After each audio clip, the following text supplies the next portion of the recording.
Atolotra ho an'lay rainahary ny lanitra sy ny tany a, ny dera sy ny laza ary ny voninahitra mandrakizay fa ny fahasoavany kosa amin'ny alalan'ilay zanan'latokana dia atobany ao am-ponao ka rehefa manazava ny fisainana ny fanamasina dia tsapa fiadanana ianao ary zany fiadanana zany a dia tononona ho amintsika tsiraray avy. Faly miarabanao a tonga amin'ity fotoana izay anatanterahana ny fifadikanina izay fanao a isaky ny sabata voalohan'ny volana izany. Io moa zany dia tafiditra ao anatin'ilay programa maneran-tany izay iarahana moa zany amin'ny membre ny fiangonana maneran-tany ao anatin'ilay programa hoe ray. Ampatsiviny ety ihany moa zany fa ny ray voalohany dia ataon'ny sambatan'olona isan-kerinandro.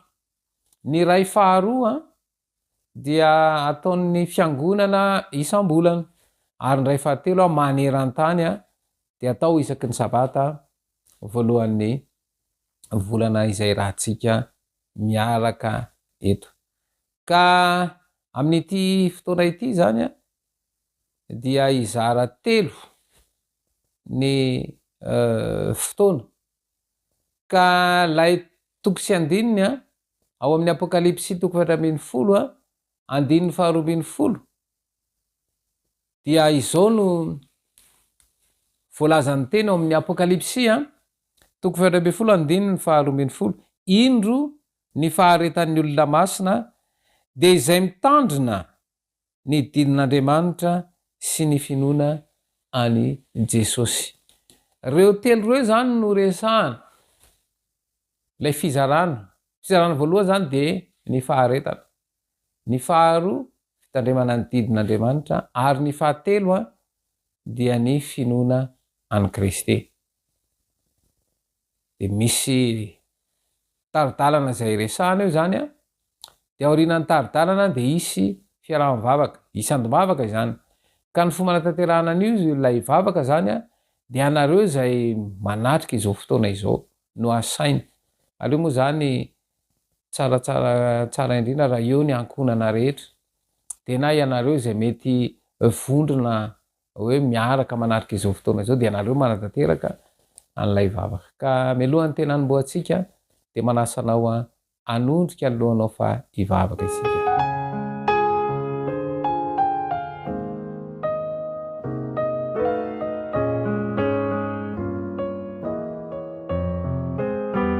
Ny dera sy ny laza ary ny voninahitra dia atolotra ho anao ry rainahary ny lanitra sy ny tany. Tombotombo mpanjaka ny mpanjaka maefa ny zavatra rehetra ianao irery andry no anoloranay an'izany adera sy laza ary voninahitra izany. Mampanota-anay dia tsy voafeanay ny fisainanay ka mahatonga anay anoto anatra mangataka aminao Jesosy mba hamindra fosy amelany aka. Misotranao no ity fotoana ity a aoka tsapa ny fanatrehanao izay ary fezy misaina mba hifantoka mba hahafahanay mifandray aminao ko fantatra ny sitraponao ary aoko tanteraka aminay zany ka hitona fiainam-baovaonay ity fotoana ity. Tononona sy angatana amin'ny anaranao Jesosy Kristy ny vavaka. Amen.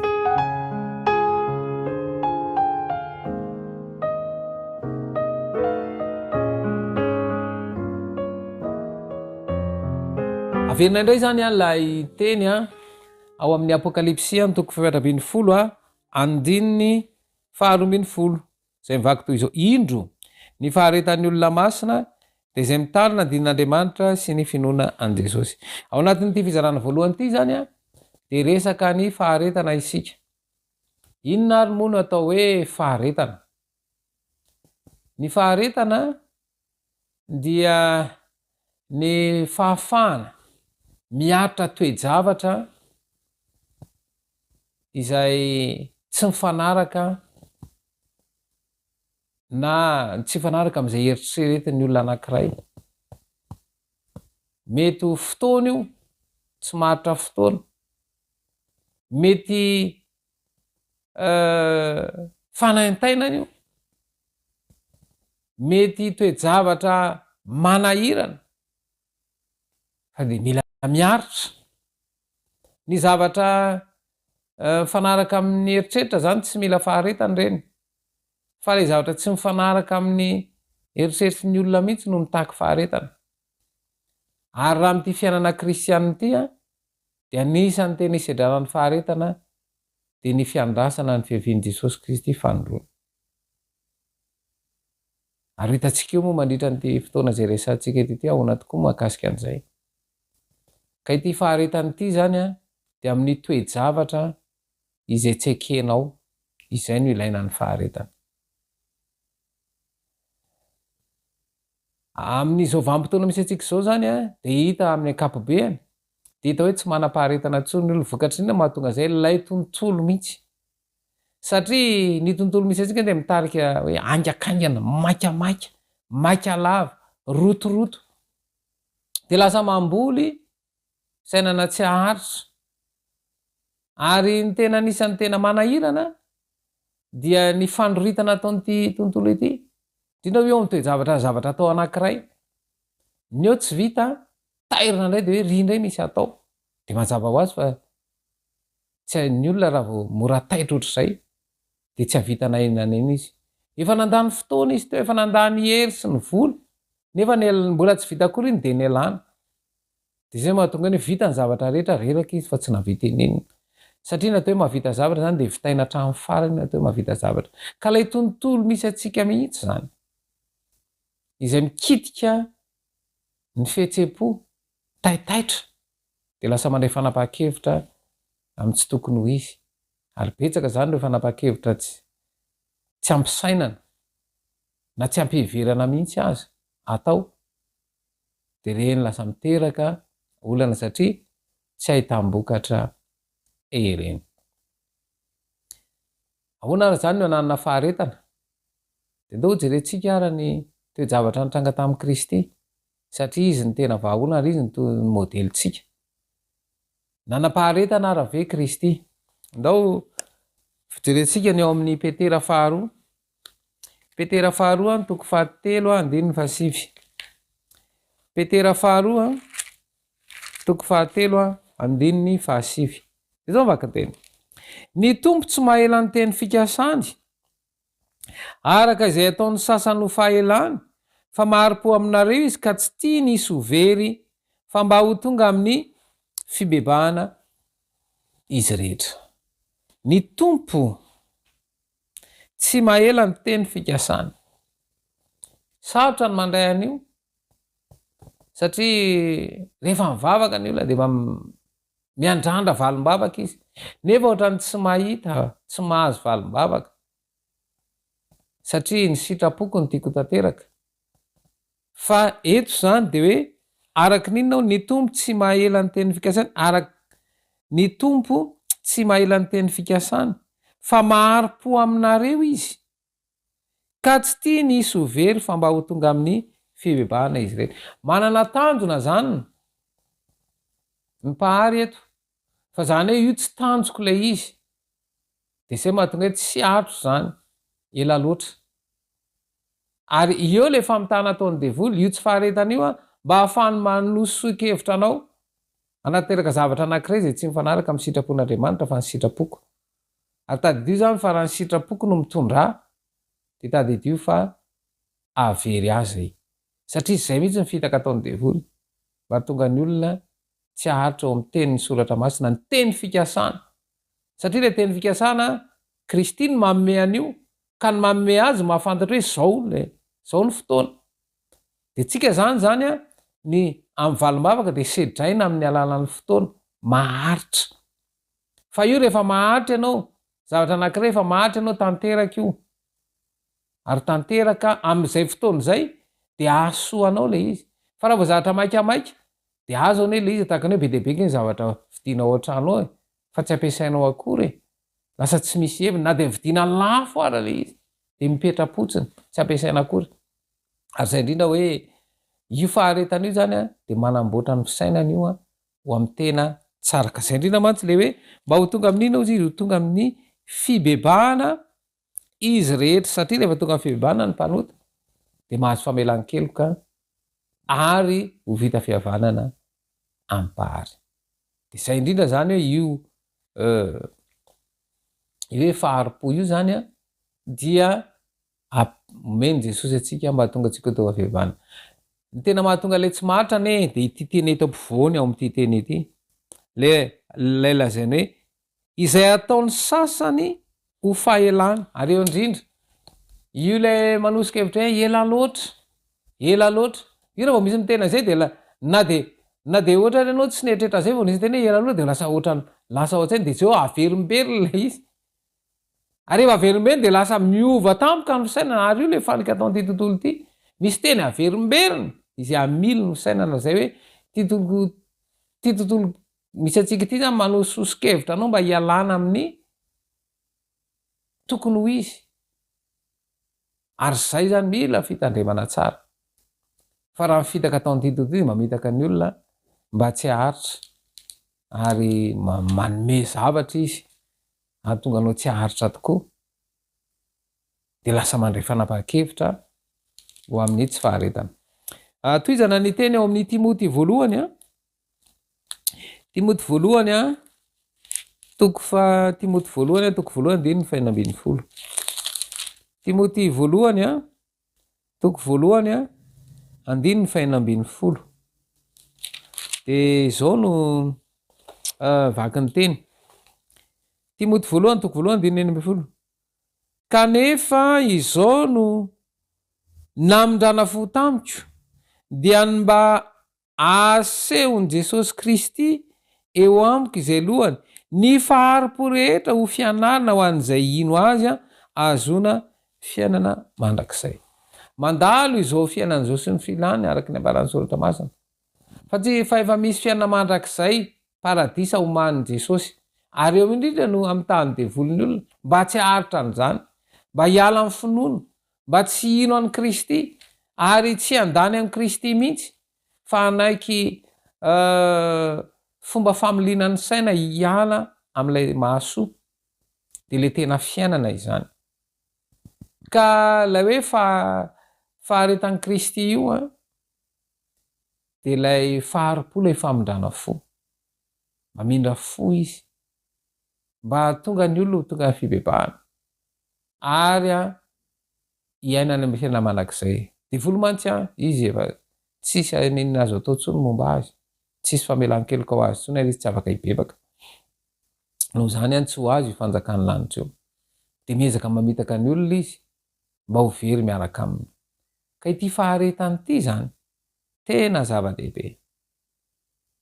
zava-dehibe manam-paharetana zany zao Kristy maharo-po amintsika izy na de mpanota ary a mpanota ianao de mbola maharo-po izy a ny tanjona amin'izany hoe izy maharo-po zany dia ny ahatonga ny olona ho tonga amin'ny tena fibebahana Kristy nge niaritra toe-javatra manahirana zay tsy zakan'olombelona nesoina izy nororana izy no kapohina nampijaliana no satrohan'ny tsiry no le folona naantona teo amin'ny azo fijaliana zay tamin'ny androny jesosy de fahafambaraka tanteraka ho an'izay miantony miasety satria ireo jiolaraindany no mbony kanefa jesosy lay tsy nanana otakory nanaiko am'izany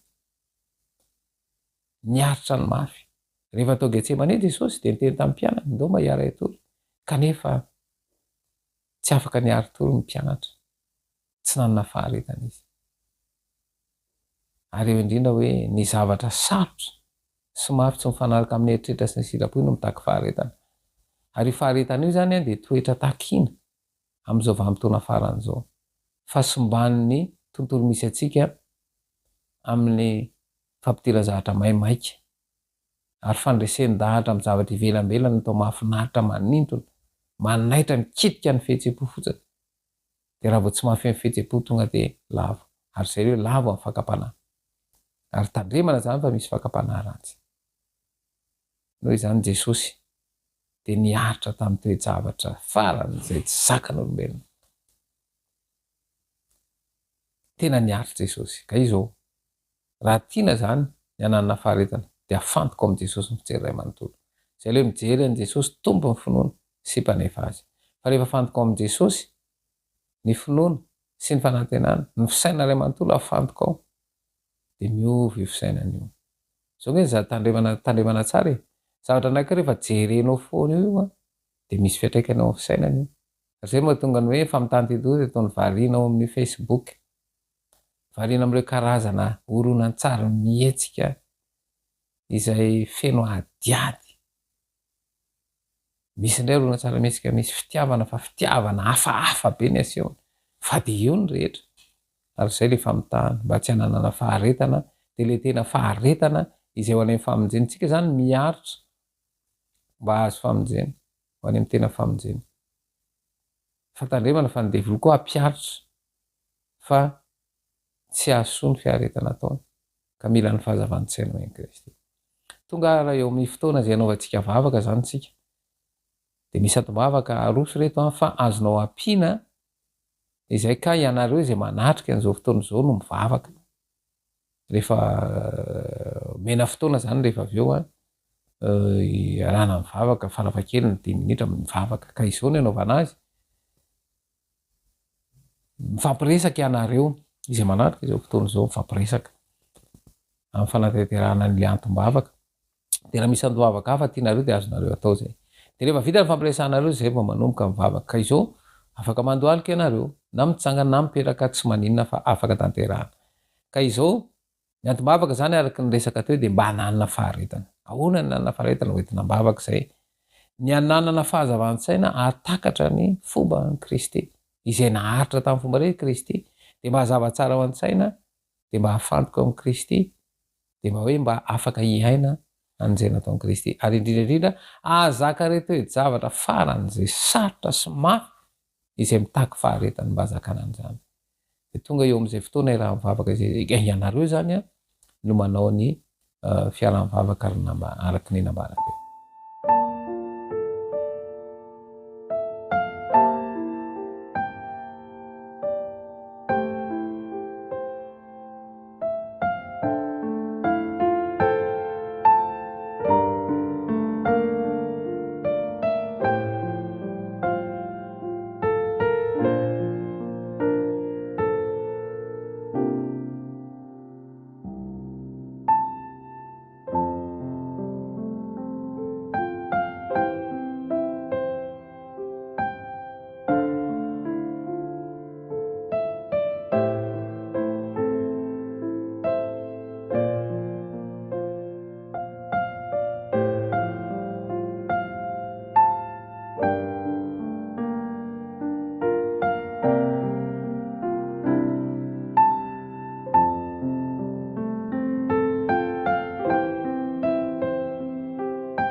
zako niaminahu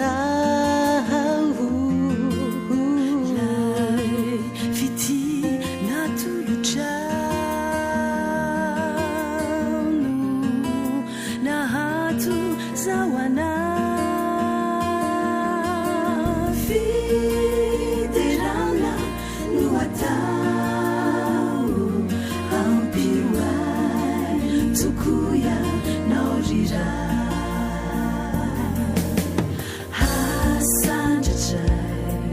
nianarana kantolotra niatsarana tenitsotra no ambara tena tiako lotrianao rira iasandratra nianarana tolotra niatsarana tenitsotra no ambara tena tiako lotrianao rira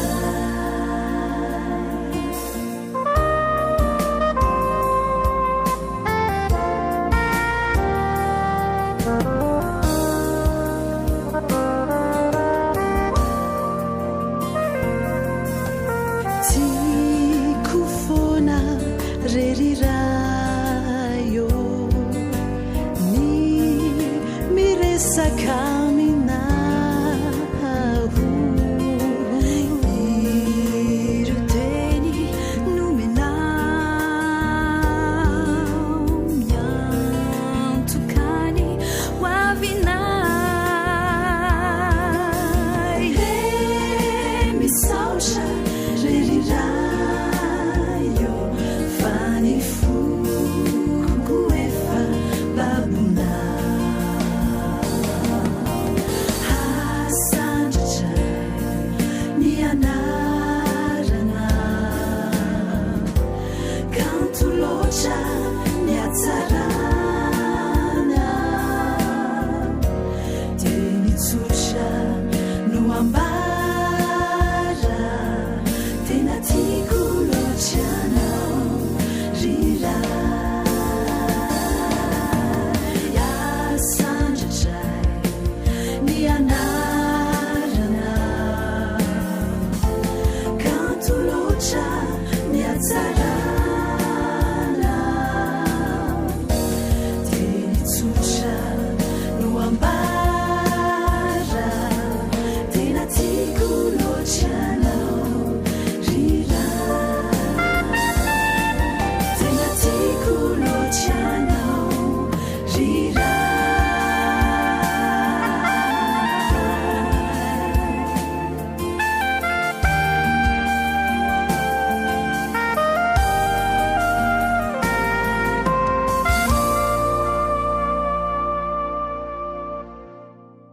tonga eo amin'ny fizarana faharoa indray zany sika eo amin'ny ty resaka toetra ny zanak'Andriamanitra amin'izao vanim-potoana farany zao de ny toko sy andininy zay raisina moa zany amin'ny zao fandaharana izao de ny apokalipsy toko 1:10 ny andininy 12:10 indro ny faharetan'ny olona masina izay mitandrina ny didin'Andriamanitra. Efa voaresakitsika teo aloha zany lay faharetana fa eto zany le hoe mitandrina ny didin'Andriamanitra. Raha vao miresaka didin'Andriamanitra zany isika dia ny didy folo zany ny resaka eto. Ary io didy folo io de antsoina ihany koa hoe lalàna moraly izy io. Ka raha vao miresaka moraly zany dia tena toetra izy io. Ary didy folo eo raha tena mizara roa, ny didy efatra voalohany de mikasika ny fitiavana ny mpahary, ary ny didy efatra, ny didy enina manaraka zany de mikasika ny fifandraisan'ny olombelona. Ka izao nitandrina n'io didy io raha ve Jesosy Kristy. Andao jerentsika raha voalazany Matio, Matio toko 5:7-10. Matio toko fadimy a andininy fito ambin'ny folo. Matio toko fadimy andininy fito ambin'ny folo zao vaky teny. Aza ataonareo fa tonga aho andrava ny lalàna na ny mpaminany. Tsy tonga aho andrava fa anatanteraka. Tsy tonga aho fa andrava. Tsy tonga aho andrava fa anatanteraka. Ny mpanota zany aloha de tsy atandrina ny lalàna amin'ny fahafenony. Ary zay ny hoe mila ny fahasoavan'i Kristy isika. Ary fahasoavan'ny irery ihany no ahafahana mahatanina an'izany. Ka ahoana moa ity hoe anatanteraka ny lalàna ity? De izao zany ny ambara any amin'ny Hébreu a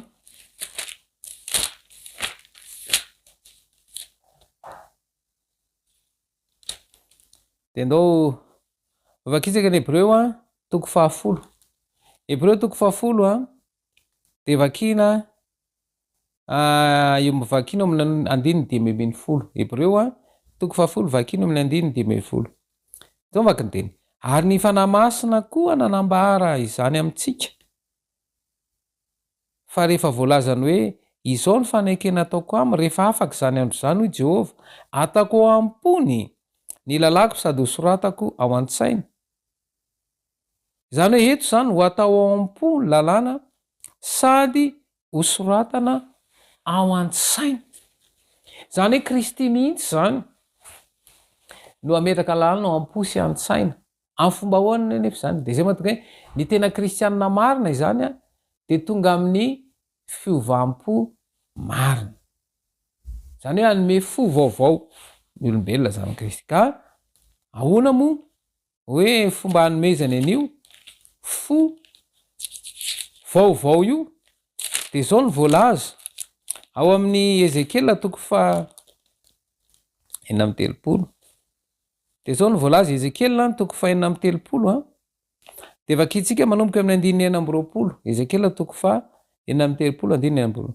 Ary omeko fo vaovao ianareo, ary fanahy vaovao no ataoko ao anatinareo, ary esoriko amin'ny nofinareo ny fo vatoko omeko fo nofy ianareo. Ary ny fanahiko no ataoko ao anatinareo ka ahatonga anareo andeha araka ny lalako sy tanana nifitsipy ka anaraka azy. Ary kanambara teo zany tsy vita ny mpanota ny tanana lalàna, ary tsisy afaka atanina zany amin'ny fahafenony. Fa zay le fahasoavana ao Kristy anova ny fomba fisaina, anova ny fomba fijery io, lay fo vato. Ary io ny tena olana lay fo vato lay tsy manaiky, ilay manana dido tsy ankato. Ary niota de tsinona fa fotom-pisainana tsy mankato izy io. Ary mila manova ka ity fo vaovao ity zany raha resaka fo zany tsika eto a. Tsy lay taova akory fa lay tena zava-doza anatiny de le sitrapo. Raha vao miteny hoe be sitrapo de efa afo zay, anao ny tsy fanao zay. Ka io sitrapo io zany ary io le hoe angatahan Jesosy hoe anaka atolory ihany fonao. Ka rehefa atolotro io zany a de ovany ary afaka hatanteraka an'izay ao an-tsaina. De zay mahatonga an Jesosy hoe ho tanterahany io raha manaiky ianao. Ary zay hoe ny kristianina marina tonga amin'ny fiovam-po mahazo an'ilay fo vaovao. De le fo manana fankatoavana aloha voalohany indrindra. Ka rehefa iteny Kristy dia ho tanterahana. Zay ngeny hoe rehefa miova nge fisainan'io de zao hoe miala amin'ny fijangajangana, miala amin'ny fangalarana, miala amin'ny fandaingana. Zava-misy mantsy amin'izao vanim-potoana misy antsika zao a de la ampidirina ao anatina toe-javatra mandeha ho azy zay amin'ity resaka laingo ity. Ary ny fandaingana zany amin'izao ohatra ny lasa mandeha ho azy, ohatra ny hoe mety. Io findainga hoe mampandainga be izy io fa tahoana moa. Fa de zay aiza ianao zao. De ianao raha mbola matahotra hoe sao de lasa le olona mitara fotoana de mbola tratrany embouteillage. Elana olona ny embouteillage nefa ianao raha mbola tsy niala tany amin'ny toerana zay misy ianao akory mizatra mbola nanahirana anao.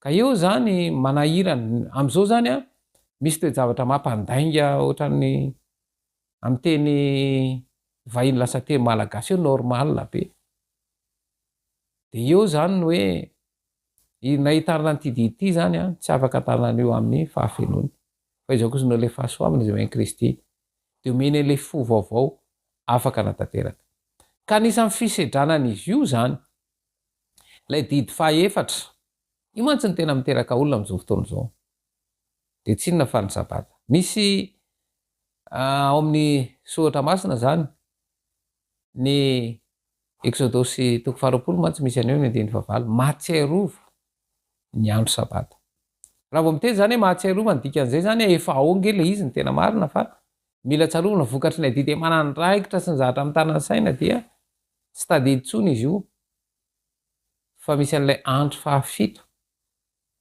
izay nitsahara ny pahary donge vakitsika ny any amin'ny genesisy genesisy toko faharoa genesisy toko faharoa vakitsika manoko ny andiny voalohany sy ny katran'ny fahatelo sao mivaky ny teny dia vita ny lanitra sy ny tany sy izay rehetra ao aminy ary tamin'ny andro fafito dia vita n'Andriamanitra ny asa efa nataony ary dia nitsara tamin'ny andro fafito izy tamin'ny asany rehetra zay efa nataony ary Andriamanitra ny tany andro fafito sy nanamasina azy satria tamin'izany no nitsaran'Andriamanitra tamin'ny asany rehetra izay noforoana tamin'ny naovany azy ty moa zany zao andro fafito ny resahany eto herinandro zany ny resaka eto ka ty sabata resahany eto ity zany de tsy inona fa lay faran'ny herinandro zay mahatonga azy hoe andro fafito de io sabata io zany raha jerena zany zao any amin'ny iverenantsika lay didy folo teo de ny exodosy toko 20 de hoe inona ny zavatra mitranga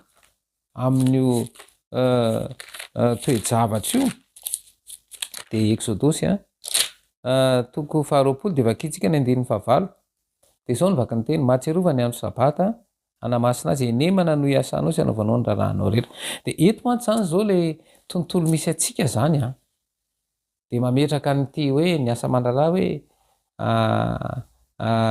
efa mahazatra atsika le teny vahiny 24/24 7 jours sur 7 zany eo anatin'ny 4 ora zany de manino ny asa foana ao anatin'ny 7 andro iny zany zao alala ny fahazaran'ny olona mba tsy atsiaro an'lay andro fafito intsony lay de io moa sabata satria ny sotra masina de miteny mihitsy 10 fa sabata ny Jehovahandriamanitra ao ny andro fafito io zany tsy an'ny fiangonana fa hoe sabata ny Jehovahandriamanitra ao ny andro fafito iadisony zany io hoe mba iarahana aminy satria inany nataony ditantsika tany amin'ny genesisy toko 2 teo dia maninona izy nanome fitahina sy nanamasina ny fitahina ny tena marina efa nomeny satria tao amin'ny famoronana io zany de ny zavatra rehetra ilain'ny olombelona no noforoana voalohany zay vao ny olombelona noforoana farany ny voninahitry ny pahary ny rivotra madio tsy na ny rivotra madio oxygène tany amin'ny andro faharoa misy abakabaka rivotra madio tany amin'ny andro fahatelo de ny sarana ny rano de nisy ny tany maina de nisy ny tany maina zay na ny rindreo zava-maniry izay isan'ny sakafony olombelona de ny anina manitsambo de ny rano zany misy an'ireo biby ny ranomamy sy ny ranomasina moa zany de tamin'ny andro fahaefatra de nisy ny fanazavana de nisy ny volana sy masoandro de ny masoandro manapaka ny andro izay ahafahan'ny olona manao ny adidy amanandraikitra sy ny asa mandraraha fa ny alina kosa izy de mamerina amin'ny laony ny herilany rehetra matory tsara izy de miverina amin'ny laony ny heriny ny rehetra de ny andro de iteo ihany koa zany nanomeny fotoana izy de tany famorona mihitsy izy zany de nameny fotoana satria ao anatin'ny fotoana anaovanao zavatra ary mila raroty ny fotoana io dia ny andro fahadimy zany misy an'ireny biby vaventy sy ny voromanidina sy ny biby maro samihafa ary ny andro fahaenina de biby mikisaka ny biby mandady sy ny biby dia ary ny biby fiompy natao naman'ny olombelona zay vao ny foronona ny olombelona zany hoe zao zany ny fitahina efa nomena fa tsy tsapatsony hoe fitaina vokatry ny satria rehefa tafiditra ny ota de na vilony de vono ny fisainana le fisainana mpanota zany tsy mahafantarato nataony tsy mahatsapa fafinaretana am'ireo tompontsoa izay mibata diva rehefa mifoka oksizena any ianao voka rivotra de zao hoe ny fomba namorona olombelo mazy de ary vovotany namolany anofonofona mapemo de tonga olombelona izy zany ianao zany vo mifoka rivotra de maninona zany zao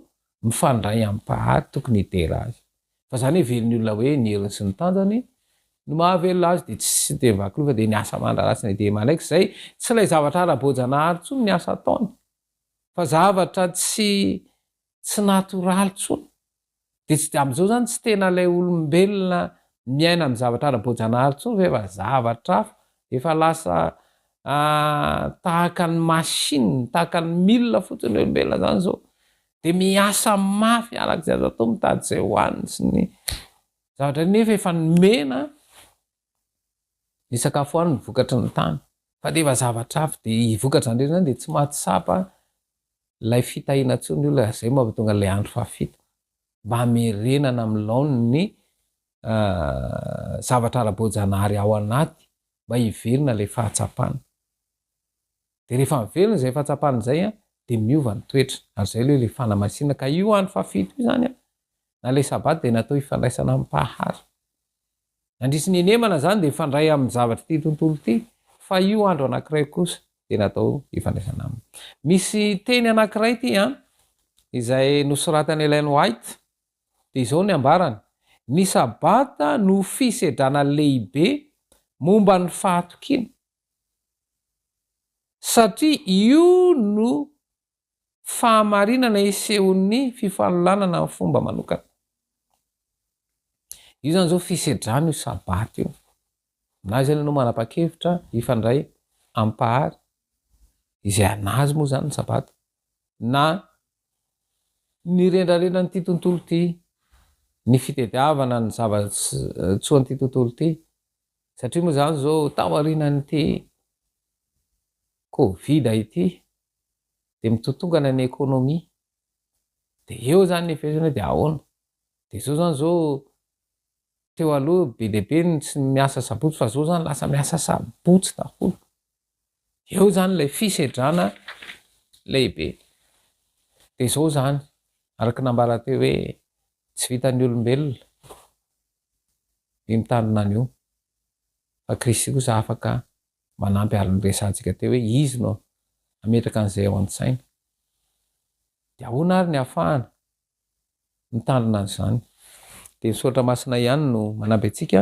Filipianina 4:17 Filipianina 4:17 de zao nyvaky ny teny Filipianina 4:17 zao nyvaky ny teny mahay ny zavatra rehetra aho a ao am'lay a mampahery aho ao am Kristy rery any zany afaka vitsy zany fa mila fantoko am Kristy ny fisainana sy ny fijery sy ny fomba rehetra fa zany hoe mandrebireby moa ity tontolo ity de misarika atsy mandriro satsy ny zavatra rehetra de tsy afaka mifantoko am Kristy ary io ny tena olona le fifantohana mahay ny zavatra rehetra ao am'le mampahery raha aperako am Kristy ny fiainanao dia ho hitanao any fiovana de zay le mila fiovana fanavoazana amin'ny fisainana aloha de mangataka an'le fo vaovao tonga amin'ny fotoana ary zany zao tsika anaovana fiarahan'ny vavaka de io fiarahan'ny vavaka io zany a de zao daholo angatahana ny fahazavantsaina ome ny fanamasina atakarina ny soratra masina zay zany satria io ny tena fitaka zao atao tsy azo ny ambarany soratra masina de andao angataka ny herin'ny fanahy mba hanana fahazavantsaina atakarina ny soratra masina de mba nanana heritsaina hiatrehana ny fisedrana amin'ny fitandremana ny sabata eo koa zany zao mila hoentina mivavaka mba hanana heritsaina indrindra zany amin'ny asa zany zao satria araky nambara teo de hoe enemana novanao ny raharaha fa sabatany jehova tsy tokony hanao ninina so zao anefa vokatry ny tsy fananam-bola sy njify sy ny asa de tsy maro no miasa sabata de mba ahoana mba nana heritsaina hiatrehana ny fisedrana ny fitandremana sabata dia ny mba ahafahan'ny teny zay nambara teo ihany koa mba hatanteraka ny didin'Andriamanitra ao an-tsaina mba hafana miaina an'izany.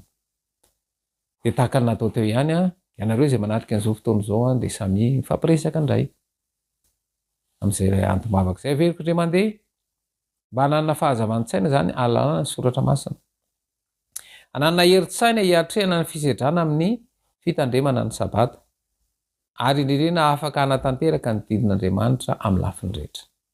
De ianareo ankora mbola manaty mavaka de azo tanterahana ka azonareo atao na mandohalika na mitsangana na mipetraka fa miaraka mifampiresaka aloha de vitsy zay dia fampiresaka indray ao anatin'ny 10 minitra mahery antsika no manatanteraka an'izay tonga am'izay fotoana eran'ny vavaka izay sika.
Sahandranuma sunuvakeko maizinasa dimideza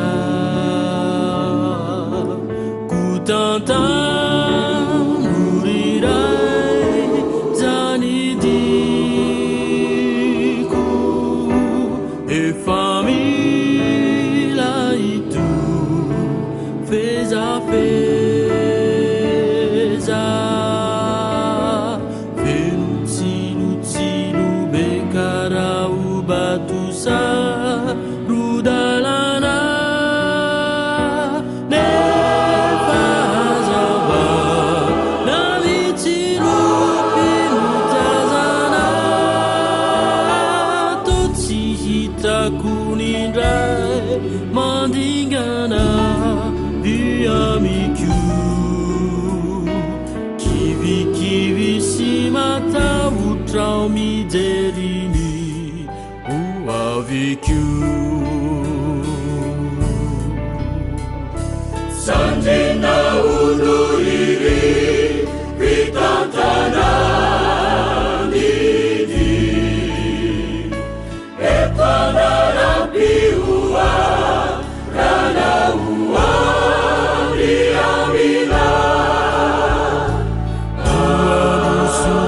minta utraufa satu lualalaku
nahary fantatra lelo fomane mino tsy maintsy homaratra tsy sintsony alao lanazo io divirana raha tsy eo ianao Jesu anala izay manahirana sandina unuiri ritantanamidi etandarampiua ranaua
riamina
tonga eo amin'ny fizarana fahatelo ndray zany tsika zao ao anatin'izao fifadikanana zay raha tsika manatanteraka izao amin'ity sabata ity de ny fizarana fahatelo moa zany araky ny ambaran'ny apokalipsy tokany 20 andininy 20 dia ny finoana an Jesosy Kristy miazona ny finoana an Jesosy Kristy io finoana io mantsy zany anisany tena miteraka olana izy io am'izao fotoana zao fandao aloha virenantsika kely ny raha vao miresaka finoantsika de ndao ny ambarany soratra masina no resantsika raha vao zany finoana izany de ny famaritana ao amin'ny Hebreo toko 1:10 andininy voalohany de zao mivakindeny ary ny finoana ny fahatokinany amin'ny zavatra antenaina fa nehoana ny zavatra tsy hita raha vao miresaka finoana zany ny soratra masina de zavatra efatra ny resahana ary ny finoana no fahatokina amin'ny zavatra antenaina izany hoe ny fahafahana mahatoky zany efa ao anatinao fa le zavatra antenaina no apetraka atao mazava tsara iny rehefa mazava tsara ao an-tsaina de apetraka iny fahatokinany amin'ny zavatra antenaina fanehoana ny zavatra tsy hita zany hoe fahafahana maneo efa ao aminao fa le zavatra tsy hita ka le zavatra tsy hita fa le zavatra napetraka le antenaina amin'ny fotoana io mbola apetraka le mbola tsy hita amin'ny maso zany hoe mila aseho zany hoe ny finoana zany tsy finoanan-jambany fa zavatra mazava apetraka de manomboka eo zany a saintsaino le isy fa tanteraka iny finoana zany finoana miasa fa tsy finoana ny eritreritra fotsiny fa miasa avy hatrany ary raha vao mampiasa an'izay zay zany tsy ampy amin'ny kristianina io fisaintsainana io tsy manao ny fisaintsainana io de zay no namahatonga an'reto mpianatra reto nanana olana satria zareo zany niaraka tamin'i Jesosy fotsiny izy de nita maso fotsiny zany io Jesosy manao an'izao manao an'izao manao an'izao de nianina tamin'izay afa-po am'izay izy fa Jesosy teny hoe tanteronge le izy de ndao ny resantsika ny zavatra niseho tamin'ny Jesosy tao an-tsampokely nisy an'ilay tafio-drivotra araky ny tao amin'ny Marka 4 Marka 4 zany de miresaka toe-javatra anankiray nisy edrana ny finoana nyreto mpianatra ireto de manomboka eo amin'ny 5:30 dia izao no lohateny eo ny nampy tsara ny Jesosy ny tafio-drivotra nampy tsara ny Jesosy ny tafio-drivotra 1 ary andro zay ihany rehefa hariva ny andro de hoy izy taminy andeha isika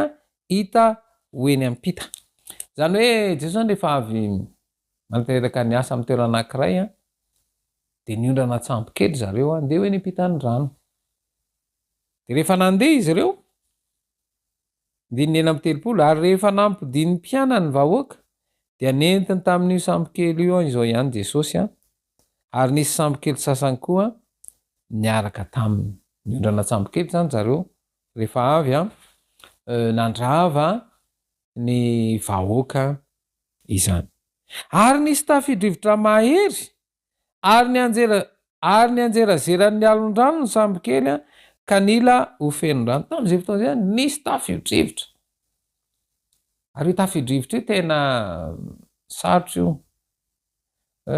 zay moa zany de tia mandeha lakana ary ny zanako tena tiany mihitsy mivoy lakana de makasary an-tsainan'io rehefa mitaingina an'ilay lakana satria rehefa milana kely ny lakana iny teva midobodoboka ny fo milana kely fo mbola tsy tena misy rivotra defa midobodoboka asa ny tena nanjoa andrety mpianatra eto aloha fa nisy tafio-drivotra mahery ary ny anjerazeran'ny alon-drano ny sampokely ka nila ho fenon-drano tamin'ny fotoana io ke Jesosy natory ary Jesosy natory tao ambodin'ny sampokely tambonin'ny ondana ary namoa azy izy ireo ka nanao tamin'ny hoe mpampianatra ao tsy mampaninona anao va izao afatesana izao ary io matetika fomba fiteny maty angamo afaka miteny fa zany hoe zay hoe mifoaziny Jesosy fa Jesosy zany io matory de mifoaziny mifoazy ianao fa ho faty sika ho faty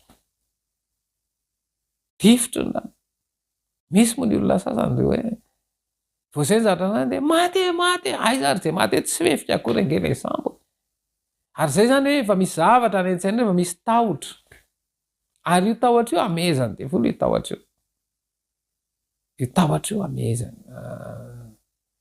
amezany de folo io tahotra io fa tsy zatra tokony ampatahotra na dia kely akory ary 9:30 ary ny foy de niteny mafy ny rivotra sady laza tamin'ny rahamasiny hoe mangina mitsahara ary dia nitsahatra ny rivotra ka tony tsara ny andro zany hoe vo niteny zany Jesosy de nitsahatra ny rivotra ary ny lamina avy hatrany ny ranomasina zany 9:40 de zao nolazany Jesosy ary izy taminy nahoana ny sarotahotra ianareo tsy mbola manam-pinoana va ianareo zany hoe io tahotra io zany manala ny finoana ny tahotra io zany ny fahavalo ny finoana ny tahotra fa averitsika le tany am-piandohana hoe ny finoana fa misy zavatra mazava tsara ao an-tsaina de eo koa zany tandremana tsara hoe raha manam-pinoana ianao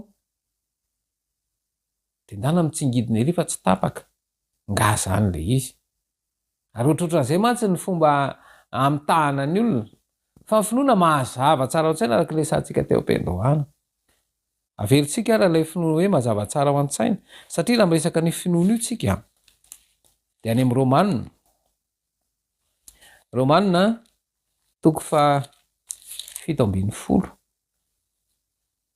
de zao no voalaza ny andininy romana toko fa 10 azafady romana toko fa 10 andiny 7:10 fa matika kely izy teo azafady romana toko fa 10 andiny fa 7:10 koa ny finoana de avy amin'ny toroteny ary ny toroteny kosa avy amin'ny tenin'ny Kristy jereo tsara zany ny finoana de avy amin'ny toroteny ary ny toroteny kosa avy amin'ny tenin'ny Kristy zany hoe ny finoana resana eto zany finoanan'ny Kristy ny resaka eto fa tsy le finoanan'ny jambany ampianarin'ity fiarahamoniny ity fa finoanan'ny Kristy satria rehefa mazava tsara ao an-tsainao zavatra anankiray ho tanteraky na aloha tanteraka araka ny tokony ho izy de iza moa ny tompon'ny finoana io de zay nge ny ambaran'ny Hebreo Hebreo toko fa 12 Hebreo any toko fa 12 de vakina ny andininy faharoa zao mivaka ny teny mijery an' Jesosy tompon'ny finoana sy mpanefa azy tatsika eo mijery an'izany hoe rehefa mifantoka any am' Jesosy ny fijerinao ray manontolo de azava aminao le izy de izy ihany no anefa azy sady tompony finoana sy mpanefa azy ka ny finoana zany am' Kristy de zay no mampatonga ny hoe reto mpianatra reto zany niaraka tamin'i Jesosy fotsiny izy fa tsy tena mbola noatra amin'ny fiainany tamin'i Jesosy fa de ninona fotsiny zany de faly miaraka am' Jesosy faly fotsiny zareo reny fa miobo ny olona Jesosy ane io fa ny olona zany ohatr'izay mantsy ny tena olatsika io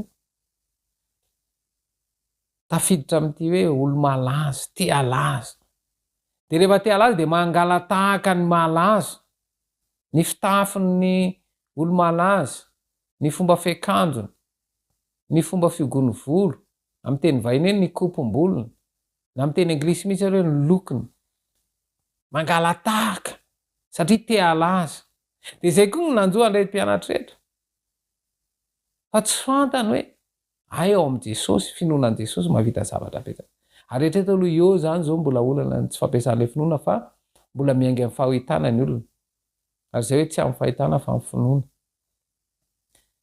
zavatra tsy hitany maso ane misy arena be fa ianao zany voafetra amin'ny zavatra hitany maso voafetra fa mila mandeha ao am'ilay tsy hitany maso tsika ny angamonisy nahitan'i Jesosy fa ekena amin'ny finoana fa zao ny tsika zany mbola le zavatra ara-tsaina fotsiny de afa-po amin'ny ara-tsaina fotsiny zao mantsy ny zavatra misy amin'ny olona am'zao de miteny hoe mahafinaritra nefa ahafinaretana fotsiny fa tsy misy vokany eo aminao le izy ny tena mariny fa de mahafinaritra be ny zavatra iny fa mitondra inona eo aminao le izy fa de afa-po amin'ny fahafinaretana ara-tsaina fotsiny azay le voafandrika tahaka an'izany ny tsiron-javatra ny olona ane zany zao mitady tsiron-javatra fotsiny zay mahatonga na mila an'ireny sosy reny ohatra sosy na lasopy zany zao de asina sosy na lasopy raha vao tsy asina n'iny sosy iny de tsy lasopy io fa efa lasa nyzarina an'le sosy na lasopy ngamony tsaramasony misy tsirony ny reny legioma reny nge misy tsirony fa nyzarina am'ty karazana sosy de le tsiro iny zany misy zavatra mandrisika fotsiny any anatiny iny de lasa zay ny tediavin'ny olona ary zay le fandrika am'izao zany hoe miaraka am'ilay olo malaza de hoe miaraka am' Jesosy fotsiny fa tsy nandray an' Jesosy akory ary eo le fandrika eo te alaza ary zay zany no mbola famitahana am'ilay tontolo misy atsika zay natonga an' Jesosy ny teny mihitsy teto aiza ny finoanareo tsy manam-pinoana ianareo nefa de efa niaraka tamin'i Jesosy nahita ny zavatra rehetra izay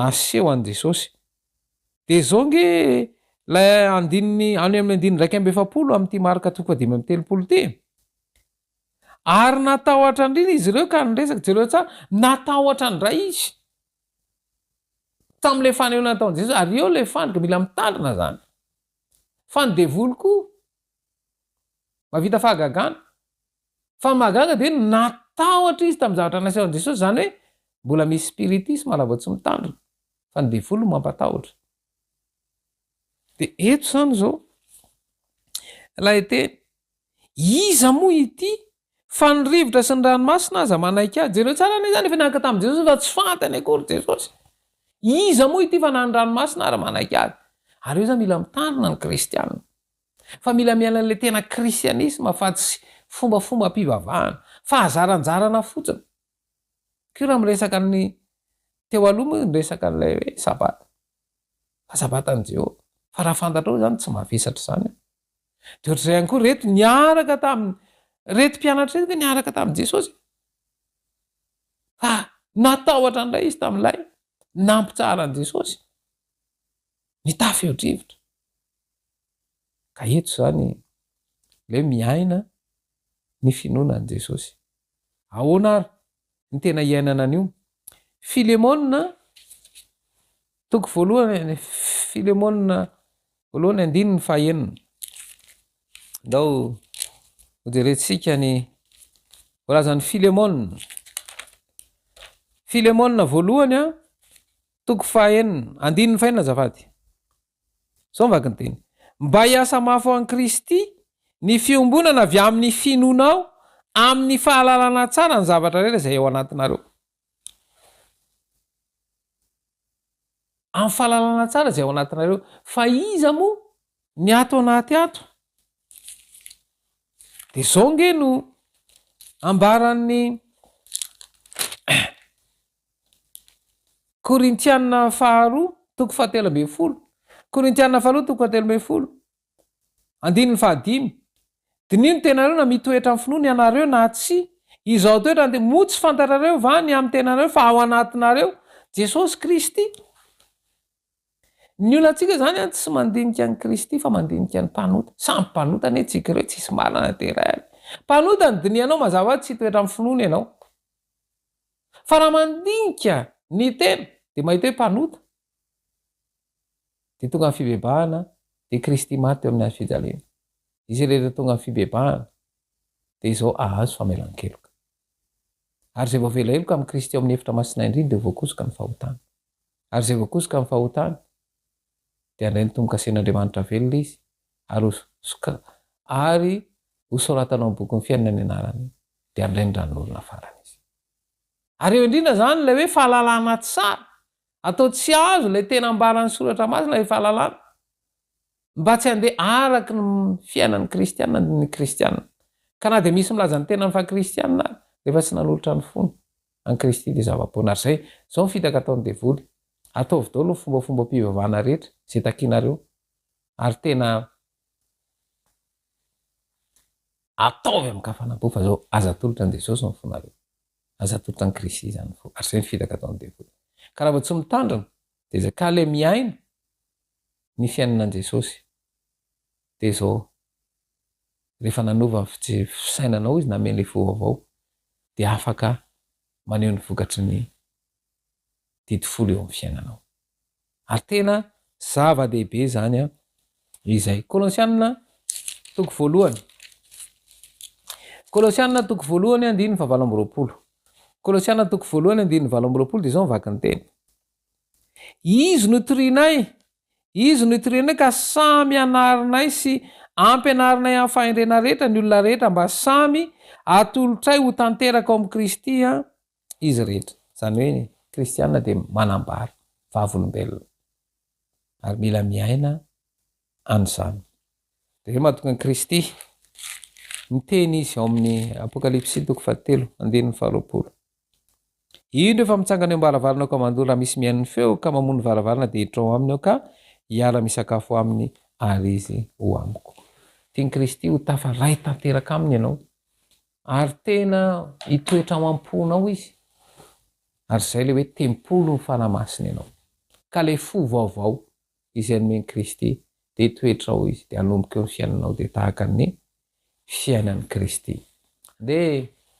tonga ny fiarahan'ny vavaka indray isika zany araky nefa natao teo aloha ihany de zao ianareo zay manaraka eto araka izao de samy fampiresaka indray ka reto misy atom-bavaka aroso de nareo ihany koa afaka manona ny atom-bavaka de zao misaotra ny amin'ny Jesosy Kristy tompony finoana sy mpanefa azy isaolana zany jesosy satria izy a ny tompon'ny finoana sy mpanefa azy de mba nanana finoana matanjaka tsy ho voafitaky ny fampianaran-diso tsy ho vitaka ny fampianaran mivavaka mba amboleny fanahy masina ny afatra fototra entin'ireo anjely telo ao amin'ny fo tsirairay avy feno sy tanteraka isika ao aminy mba ho feno sy tanteraka ao aminy zany averiko ndre mandeha misaotra noho ny am' Jesosy Kristy tompon'ny finoana sy mpanefa azy anana finoana matanjaka zay tsy azo zongozona tsy ho voafitaky ny fampianaran-diso mivavaka mba amboleny fanahy masina ny afatra fototra entin'ireo anjely telo ao amin'ny fo tsirairay avy mba ho feno tanteraka ne isika ao aminy de rehefa vita zay de mila mifampiresaky ianareo de rehefa mifampiresaky ianareo dia miara mivavaka de araky ny fanambara tependonany na andoalika na hitsangana na hiperaka tsy manina fa afaka manatanteraka an'izay vavaka izay ianareo de mila mifampiresaka tsara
Tikolotrare se taniko isay de lay lova no maniny rahay io lay tany vaovao no resy anay izay folak'andresy izao fanan'izay azavarina manito mandalo miserana ihany nafalina ny sainto sy tombany koa fangana fizy efa miandry anao ny mpamonjy miandry anao i Kristy andray manonto ny fibebahana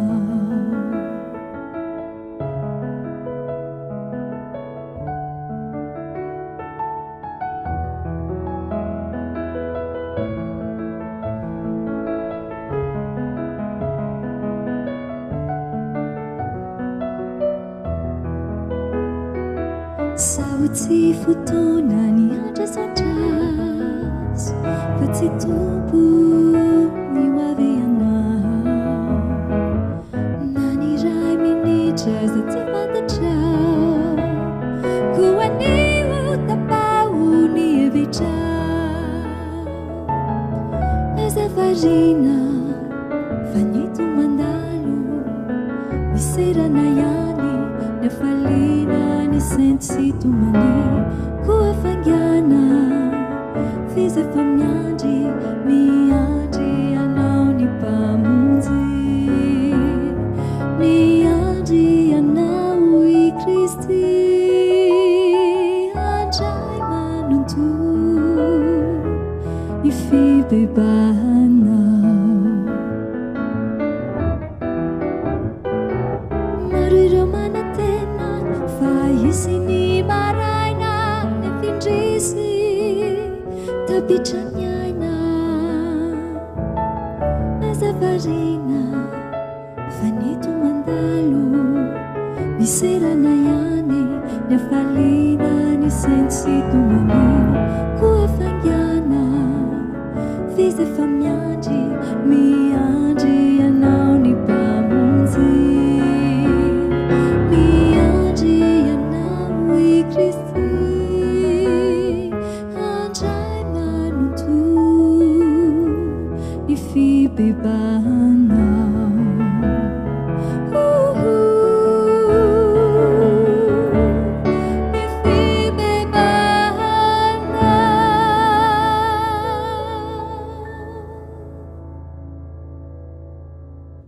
isan'ny tompo any amin'ny niarahana tao anatin'iny fotoana izay natokana teto amin'ny fivadikan'iny andeo fezisika tanteraka amin'ny vavaka famaranana an'izao fandaharana izao manasanao nondrika anao fa ivavaka isika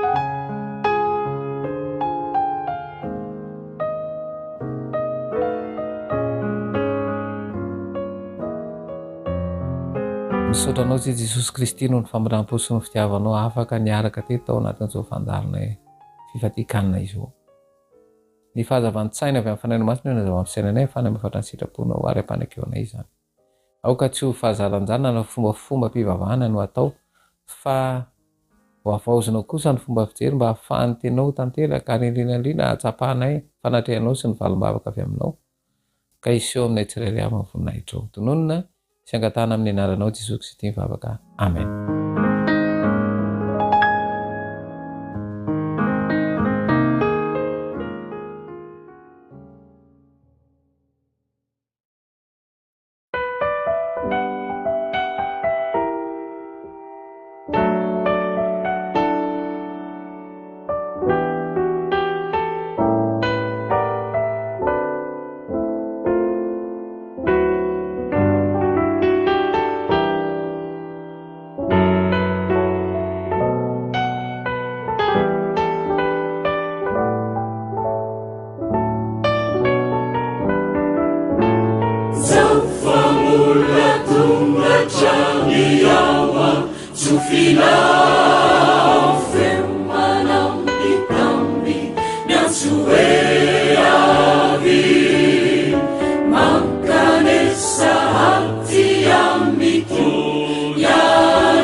Zina uzana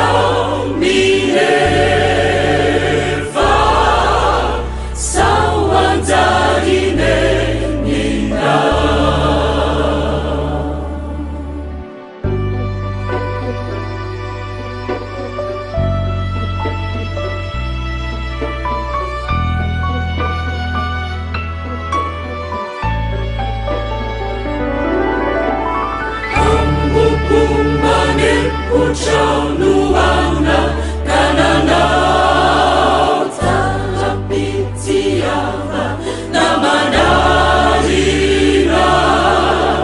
nitanao Jesosy tsy mbola mandao hanilala marina feony Kristy no miantefa tsy madona wampuna azilao zalao mirefa sawanjarine nina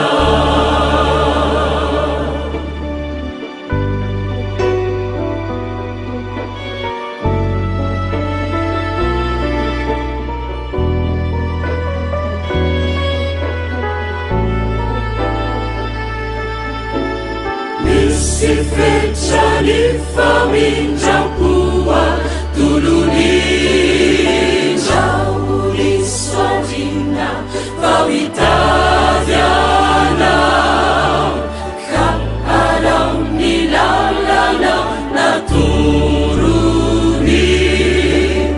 iniarino bara izy tondra fivarina sy hitantana nidy kara sendra faorina tsy mokibisanaty ofirininy tiavela iratanana ulu kanawaingana nawela tetsy maintsutu tisu kanawaingana nawela tetsy maintsutu tisu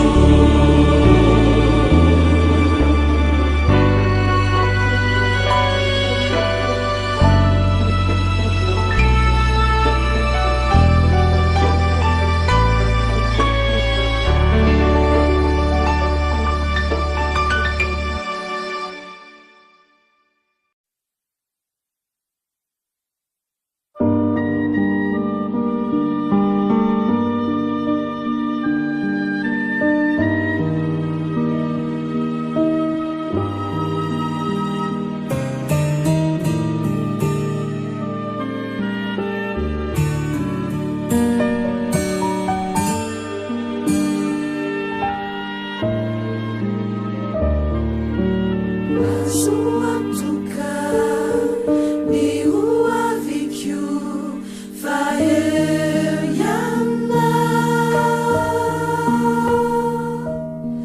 sisi atauraku famanana na utumpu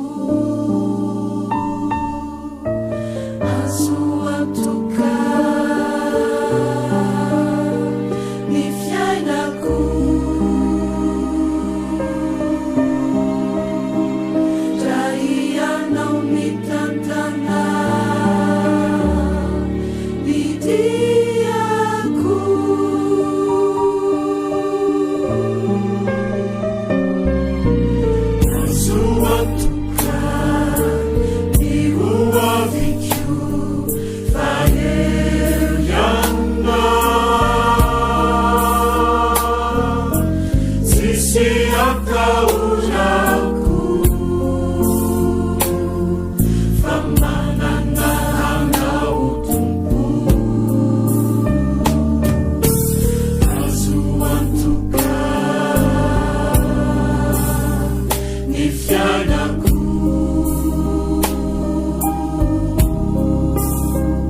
Jaya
matukaku wanaolia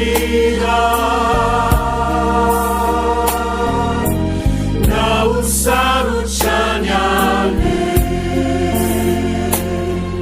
matukio famananana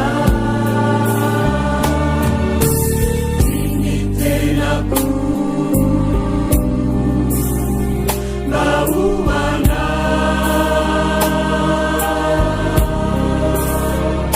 ununan siang katu si chaka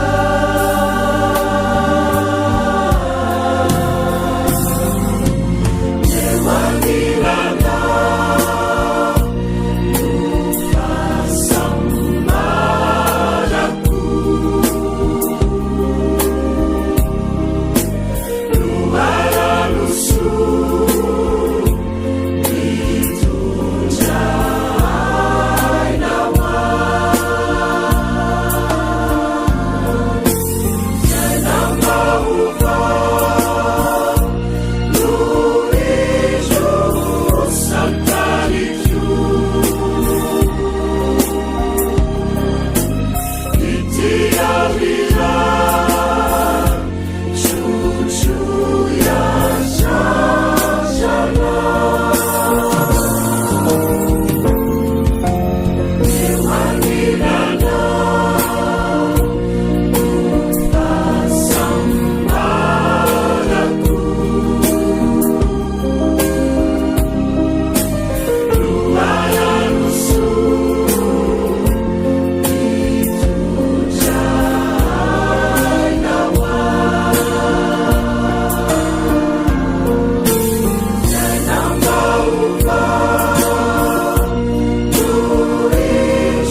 Mizotra ao amin'ny fahombiazana ity ny fandaharana anankiray isan'ny be mpankafy tokoa satria rehefa amin'ny fotoana tahaka an'izao dia miantrana ny tanora na aiza na aiza toerana misy azy na manoloana ny finday na manoloana ny fahitalavitra sy ny fomba rehetra ahafahana manovo an'izay torohevitra ny amin'ny hoe mizotra ao amin'ny fahombiazana izay. Ny tonga tsy miarahaba nefa hono na manotezitra kanefa raha misy ny fifaliana indrindra dia ny fiaonana aminao ato anatin'ity fandaharana tena isan'ny hoe mafonja dia mafonja ity ka dia tolorana ny fiarabana ny isam-batan'olona ny isa tokantrano antsika rehetra izay manaraka an'izao fandaharana izao.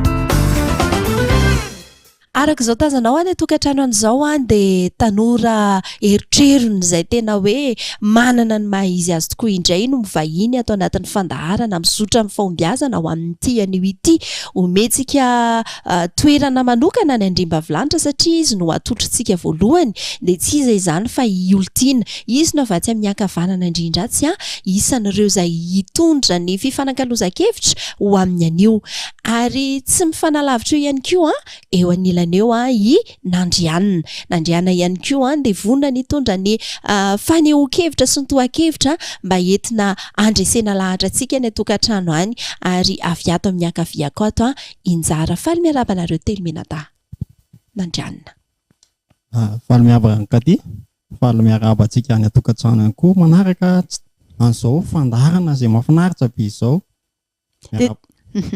Mbola afaka manohy miarahaba ny afaka manao kopakopa-tanana mihitsy ary njara raha ohatra ka ho an'ny any tokantrano tanana ho angalan-jara ho an'ny olontiana ho ankaty mankasitraka azy ireo ary hitantsika fa tena afinaritra ny fiarana tsy vitany hoe afinaritra fa ifampizarantsika fifaliana ifampizarantsika fandraisedahatra ihany koa fa mety an-tany tena ianao hoe fa inona indray ary ny loha-hevitra hoentin'ireto tanora mavitrika dia mavitrika ireto iresaka antsika ny amin'ny hoe safidiny ray aman-dreny ve ny fanohizana ny fianarana sa safidin'ny tanora iza ny manapaka ny fanohizana ny fianaran'ny tanora anankiray na ny ankizy anankiray ny ray aman-dreny ve sa ireo tanora ireo ihany izay no iarahantsika tsiraray avy midinidinika eto avy hatrany angamba dia hitodika amin'ny izy mianadahato iza ny manao ny safidin'ny fahafahan'ny tanora manohy fianarana efa nyteny ihany nandrianina teo sady eny aminao ny micro dia aloha tonga dia omena fitenenana ianao hoe tsy maintsy ny ray aman-dreny ve sotra aloha name fitenenana voalohany na dia ao anatin'ny hoe somary zanjy ihany ary ny tena Ny fanohizana amin'ny fianarana aloha zany dia napetsaka hoe tsy miankina ny ray aman-dreny satria ny ankizy misy ny mbola te hianatra nefa ny ray aman-dreny tsy manana fahafahana noho izany zany ny ankizy mihitsy no tady solution hoe ahoana ny hevitra ahafahako manohy ny fianarana. Manahoana ny fahitany olon-tiana an'izay miombon-kevitra amin'izay ve olon-tiana hoe ny ray miankina amin'ny ray aman-dreny ny fanohizan'ny tanora ny fianarana metsika micro angamba izy inandrianina. Araka ny hevitro tsy miankina amin'ny ray aman-dreny fanohizana amin'ny fianarana satria indraindray ny ray aman-dreny tsy manam-bola dia hiandry ny ray aman-dreny ve zany ianao hoe hanohy fianarana sa tsy hanohy. Ie, fa mazava sahady izay faneho-kevitra izay fa raha hitodika ato aminjara dia manahoana ny fahitan-jaran'izay satria izy menadazana dia milaza hoe indray misy antony tsy ahafaha-manoatra dia tsy miankina loatra amin'ny ray aman-dreny fa ahafahan'ny tanora manohy ny fianarana na ny ankizy koa ary. Raha amiko manokana dia miankina betsaka amin'ny ray aman-dreny ny fianaran'ny ny mpianatra zany sy ny ankizy satria ny ray aman-dreny no mpanohana voalohany ny tanora eo amin'ny fiainana. Tsy misy ankoatra ny ray aman-dreny zany no afaka ny hanohana ireo tanora ireo mba ahafahany manohy ny fianarana. Ary zava-dehibe tokoa io fanohana ny ray aman-dreny io satria afaka manoro hevitra izy no afaka manao toro-dalana ihany koa ny tanora. Ka raha ny resaka izy menadaty io ahitsy io raha diso dia hoe indraindray ohatra ny ray aman-dreny tsy manana fahafaha-manao dia tsy maintsy hiandry ny ray aman-dreny ve ohatra fa tsy hitady vahaolana ny tanora na ny ankizy. Ie, eo amin'ilay hoe fanohana ny ray aman-dreny misy karazany. Misy zany fanohana ara-kevitra ara-bola fa misy ihany koa no avy amin'ireo tanora zany na ireo ankizy izay ahoana zany ilazantsika azy filofosana zany izay ataon'ireo mpianatra izay mbola maniry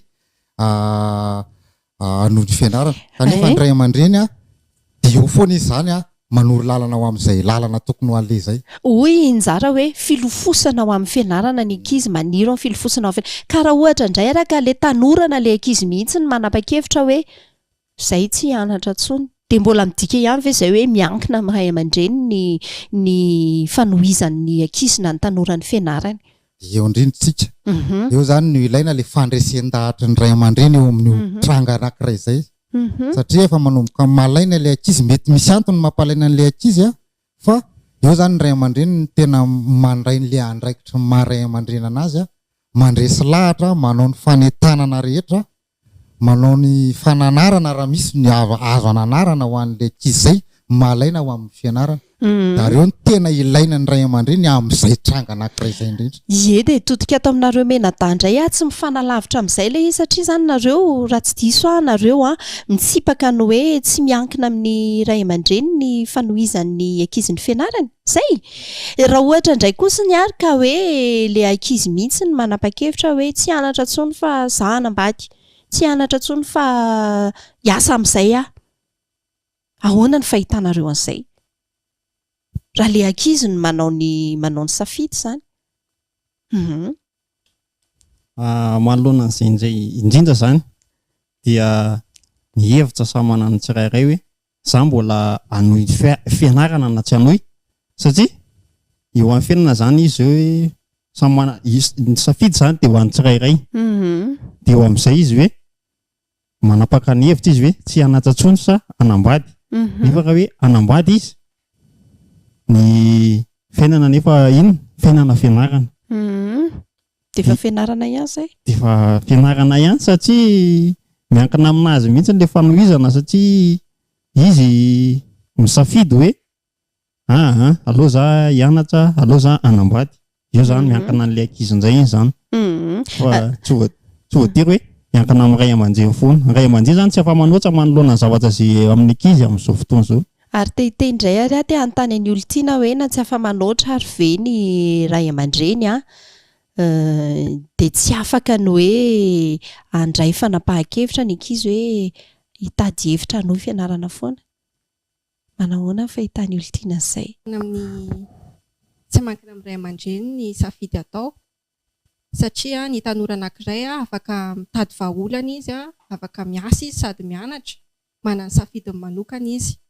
Eo koa raha hoe zatra miankina amin'ny ray aman-dreny foana izy lasa tsy mahaleo eo tena izy.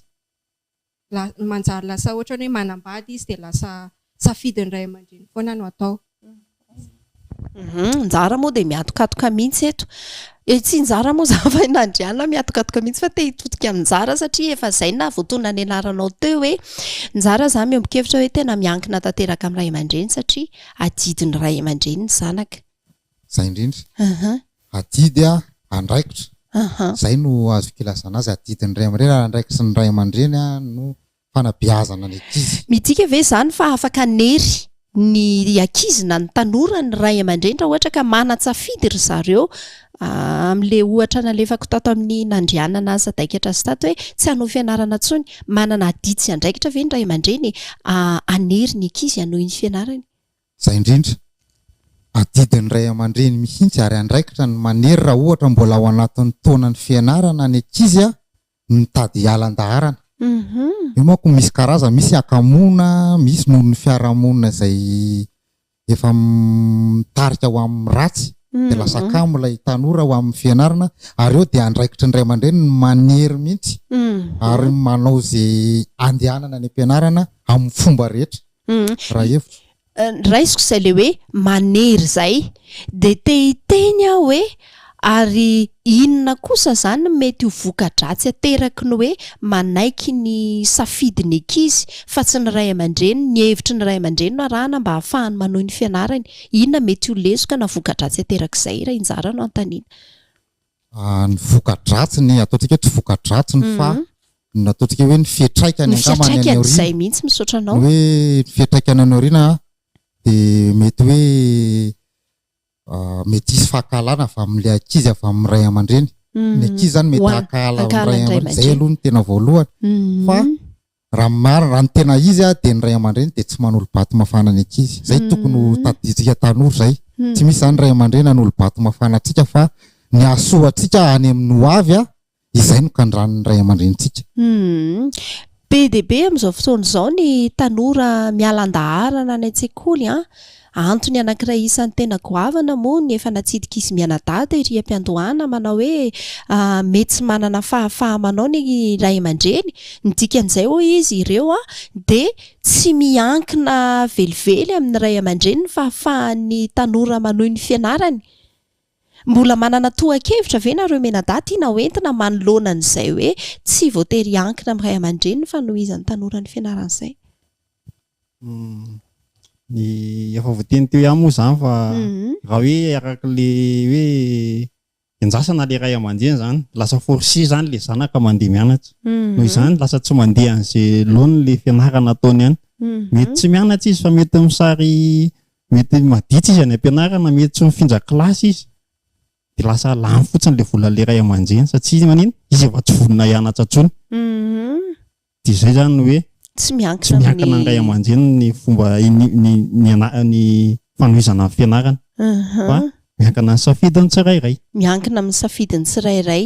Te hitodika amin'ny olontiana satria efa atao aminareo mianadahy ihany hoe raha miankina amin'ny safidiny tsirairay ohatr'izay indray kosa le izy mety misy antony hanomezantsiny ray aman-dreny ve raha ohatra ka hoe tsy nahavita nanohy fianarana le tanora anankiray? Misy antony aloha satria misy ray aman-dreny sasany tena miexige be an'ilay zanany hoe tia atao dia rehefa tsy mahomby ilay zanany dia lasa tonga dia miteraka ohatrany hoe lasa tsy mahavita zavatra intsony ilay zaza avy eo, lasa échec be ho anazy iny avy eo. Mankasitraka dia maraparana ny fandaharana ihany tsika ho anjara manokana resy lahatra izy tsy fantatro moa ny isan-jatony fa hoe ny ray aman-dreny miankina amin'ny ray aman-dreny ny fanohizan'ny tanora ny fianarany. Misy hafatra ve tianao ampitaina ho an'ny ray aman-dreny na ho an'ny tanora takanao ihany koa ny amin'izay loha hevitra izay noresahantsika teto indray, indrindra moa zany ny mety ho fiatraikany arak'ilay efa noresahanjara teo?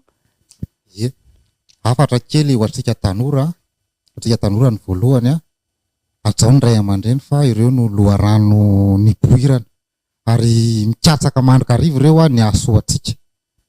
Dia ho an'ny ray aman-dreny dia marina hoe efa miaina ao anatin'ny fanatotoloana isika kanefany a mbola misy a ilaina antsika ray aman-dreny a amin'ny fanondroana sy ny tory lalana zay ho atolotrika ho an'ireo ankizy ireo a hoentiny miatrika ny fiainana amin'izao vanim-potoana iainantsika izao.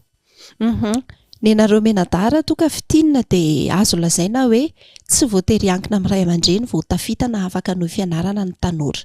Misy ary ve ny hafatra tianareo ampitaina ho an'ny tanora aloha voalohany indrindra manodidina an'izay hoe tsy voatery ankina amin'ny ray aman-dreny kanefa ihany koa ho an'ny ray aman-dreny mba tsy hanamelo tena hoe noho ny tsy fahafahamanaon'izy ireo ny tsy nahafahan'ny zanany nanohy fianarana.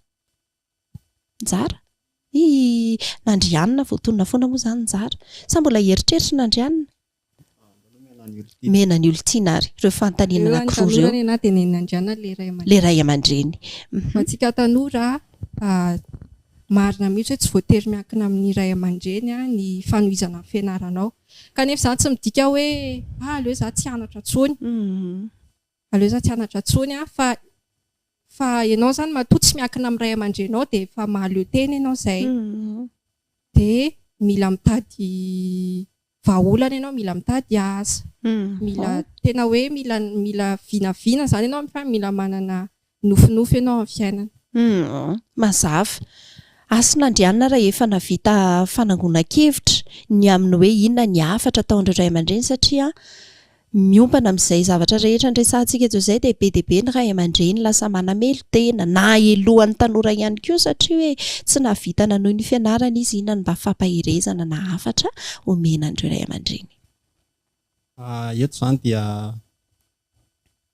manome fankahirezana ho an'ny ray aman-dreny raha ohatra hoe misy ny tsy fahafahana ahafahana ny zanaka manohy fianarana. Mila mivavaka tsara zany ny ray aman-dreny amin'ny zanany hoe mba ho tafita soamantsara izy na dia tsy manana fahafahana vola aman-karena ary hoentany manatafita ny zanany. Dia manao kopakopa-tanana ho antsika ho atanjom-bato ao dia ho an'ny namana rehetra ihany koa makasitraka. Mino izahay fa tsy ny tao atanjom-bato irery ihany no nigioka ny hafatra mihezinezina izay noentiny izy telo menadà teto fa ianao tany atokantrano ihany koa. Tsy voatery hoe ny tanora ihany no nandray hafatra fa teo ihany koa ny ray aman-dreny. Eto am-pamaranana misy fomba fitenenana manao hoe ny fianarana ny lova tsara indrindra ka na miankina amin'ny ray aman-dreny na safidin'ny tanora ny fanirian'ny fandaharana dia mba samy izotra amin'ny fahombiazana ny tanora tsirairay avy. Mankasitraka azy telo menadà olontiana nandrianina njara izay nanafana ny fiarahantsika teto androany. Zahay kosa manome fotoananao ho amin'ny herin'ny anio indray. Veloma-tompo.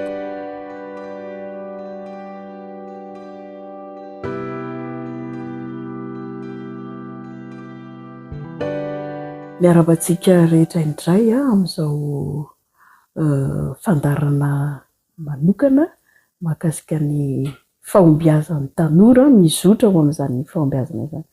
Araka ny dindinika izay ny fanaovan'izy ireo teo dia misy ny fanontaniana izay mipetraka hoe tompona andraikitra mandrakariva ve ny ray aman-dreny eo amin'ny fianaran'ny zanany. Voalohany indrindra dia tena tafiditra ao anatin'ny zo sy andraikitra ny ray aman-dreny ny fahombiazana ny ankizy sy ny tanora eo amin'ny fianarana. Raha mbola kely izy dia tena andraikitra tsika ray aman-dreny ary adidy ihany koa ny mandefa azy makany am-pianarana.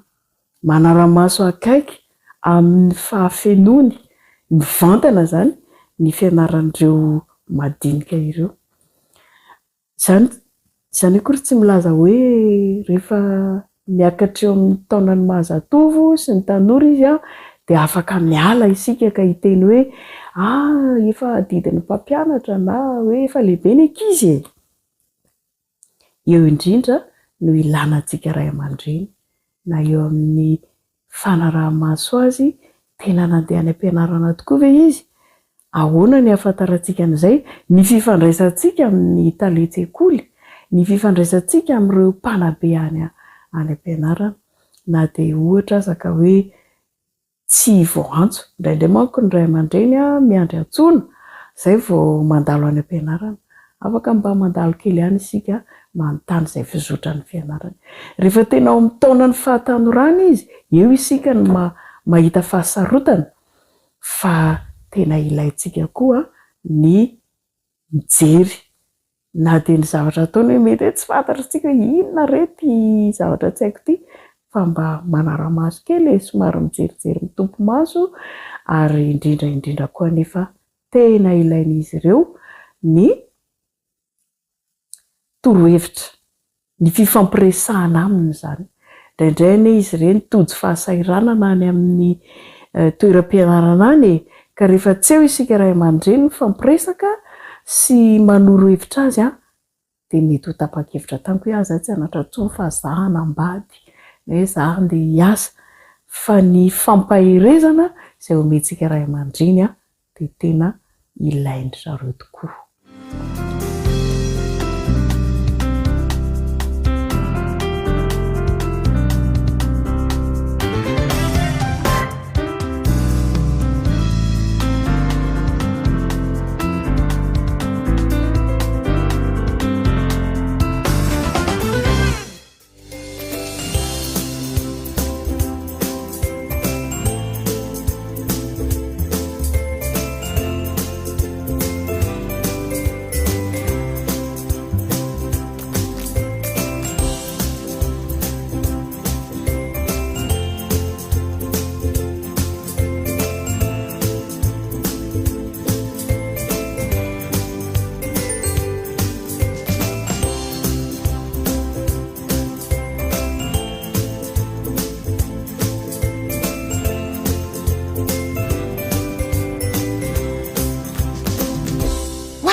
Daholy efa aoka ianareo.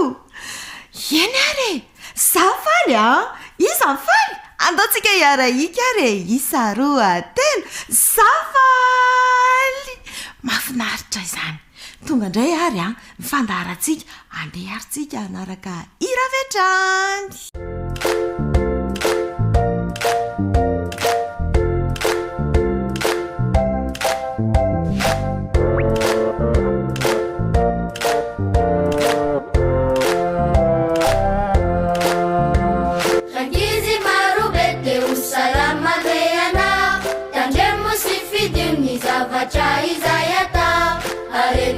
Vovidiny fasalamanare, itundra fifalina, tumbutsu bedyabe, sana kanjamani cha salama simadim, nani saina nani fuidindu vataniu, beazina afanta cha izeu wanini, ufali fali lalanda vani wavini, sana kanjamani cha salama simadim, nani saina nani fuidindu vataniu, beazina afanta cha izeu wanini, ufali fali lalanda vani wavini.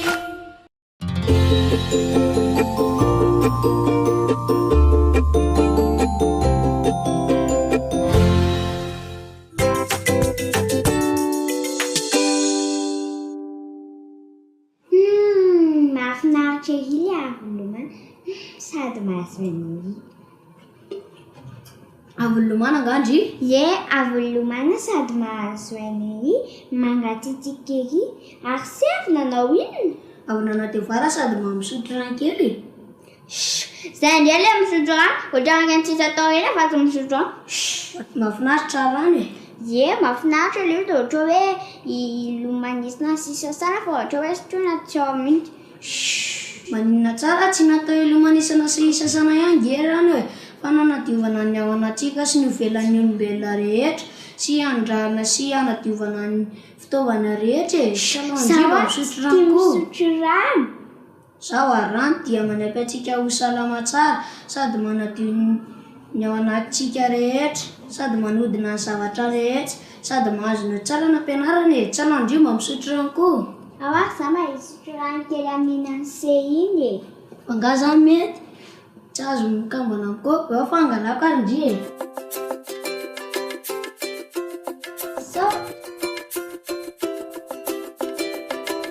Ino ty boky vakiny sy aty? Ve boky mirakitra ny tantaran'i Jesosy iny tahaka le rano resantsika teo. Rano dia manadio ny ao anatsika rehetra sy manadio fitaovana rehetra. Jesosy koa dia mamela ny fahotantsika rehetra. Raha mangataka fameran-kelika isika dia ho afaka amin'ny fahotantsika rehetra. Zany ve afaka mamela ny helika koa zany Andriamanitra hoe fanabeazana satria nahazo lesona ny momba ny fisotroana rano sy momba ny famelan-kelika hoe Zako faly fa misotro rano ry.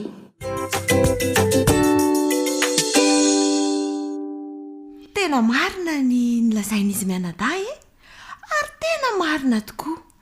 Tena sarobidy ny rano. Sady sarobidy?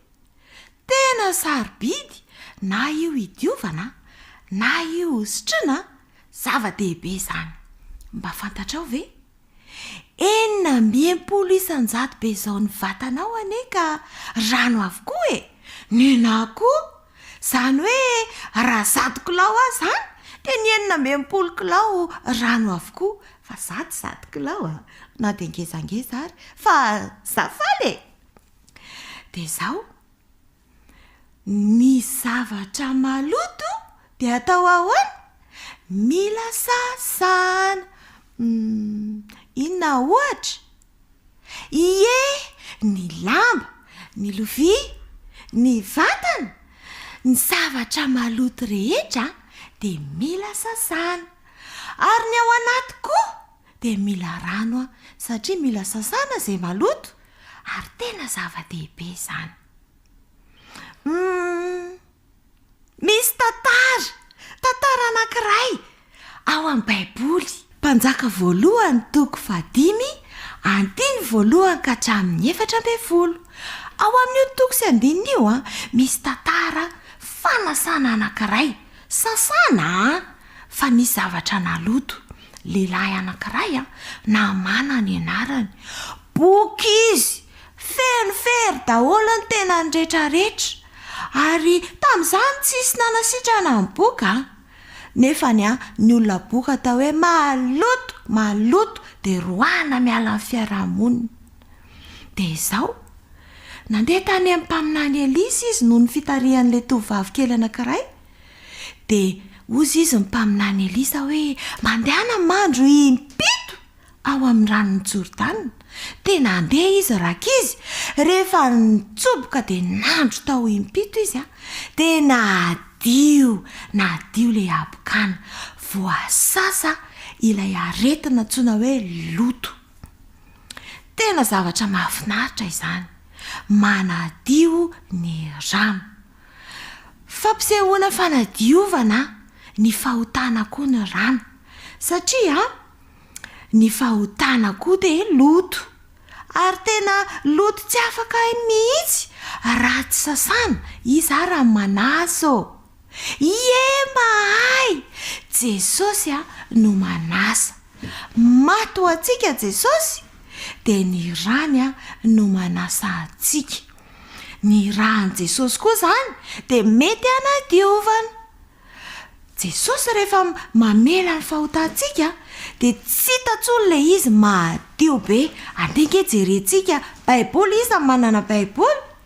Ao amin'ny Janona voalohany toko voalohany 1:7. Janona voalohany toko voalohany 1:7. Dia ozy izy hoe raha miaiky ny fahotantsika isika dia matoky sy marina izy ka mamela ny fahotantsika sy manadio antsika ho afaka amin'ny tsy fahamarinana rehetra. Raha miaiky ny fahotantsika isika izany hoe manao hoe tena nanota Jesosy. Sasao dia sasany Jesosy ny fahotantsika. Dia Jesosy rehefa manasa dia tsy tatentsony ilay loto madio tanteraka izany.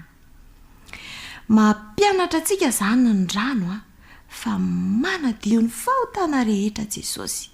Izy tsika nefa natsapa fa nanao tsy nety. Nandaingandainga ve? Teniteny ratsy ve? Namono namana ve? Fahotana daholo izany. Nangalangalatra fahotana izany. andehantsika hifona amin'i Jesosy fa sasany Jesosy madio be zany dia tsisy tsony atsangany tana izay teanao akopakopaka be mihitsy dia vavaka tsara eny ary.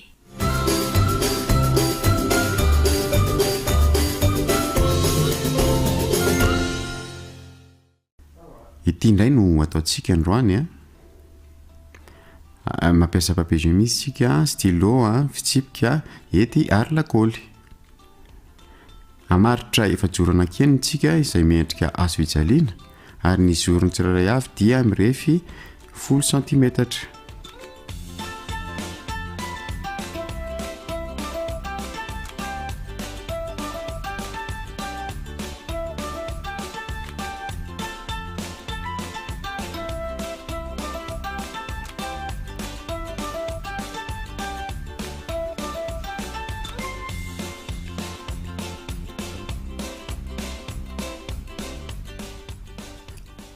Metsika laharana ny efajoro tsirairay avy.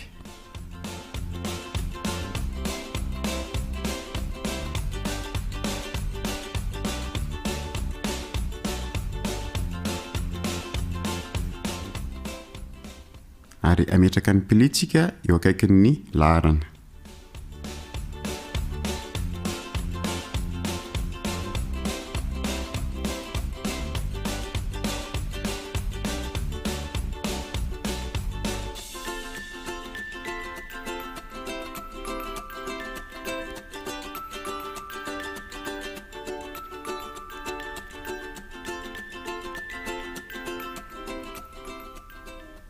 Hoetisantsika amin'izay ny sisiny rehetra.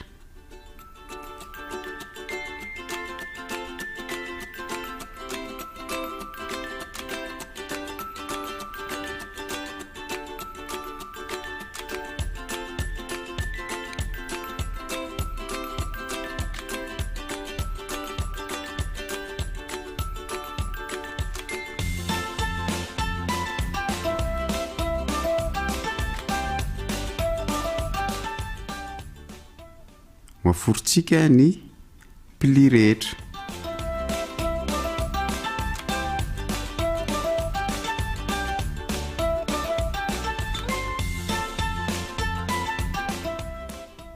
Hoasitsika lakôly avokoa koa ny pli ny foritra rehetra.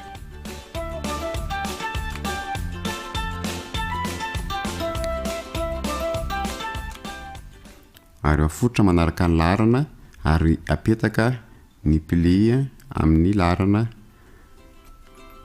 rehetra.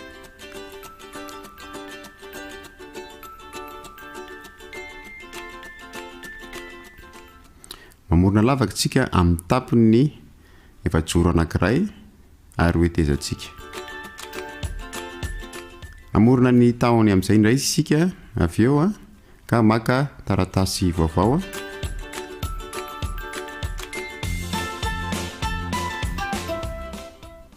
Ataontsika mirefy 5.10 cm ny lavany ary 10 cm ny sakany.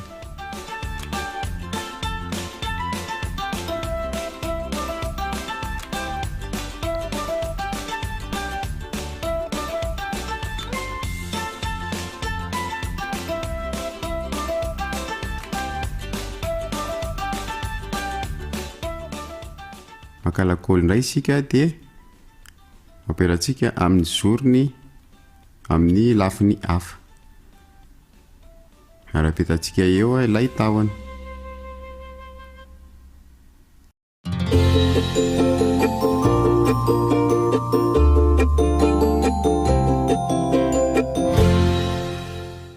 Ny nahandrontsika andranondreraka izy dia chips katsaka. Ny ilayntsika amin'izany vovo-katsaka, lafarina, dia mba ampiasa vovoka tamotamo isika, sira, dia menaka ary ampiasa rano kely ihany koa isika. Ny ataontsika voalohany, afangarontsika avokoa ireo rehetra vovoka izay notononina teo ka maina. Aka vovo-katsaka isika, andeha ataontsika 4 sotro. 2, 3, 4. Atao atsasaky ny fatrany vovo-katsaka ny lafarina izany hoe 2 sotro. Ray, roa dia asiana sira kely tsy atao be loatra ary aka vovoka tamotamo isika afangarontsika amin'izany asiana kelikely fotsiny dia afangaro daholo ireo vovoka mainareo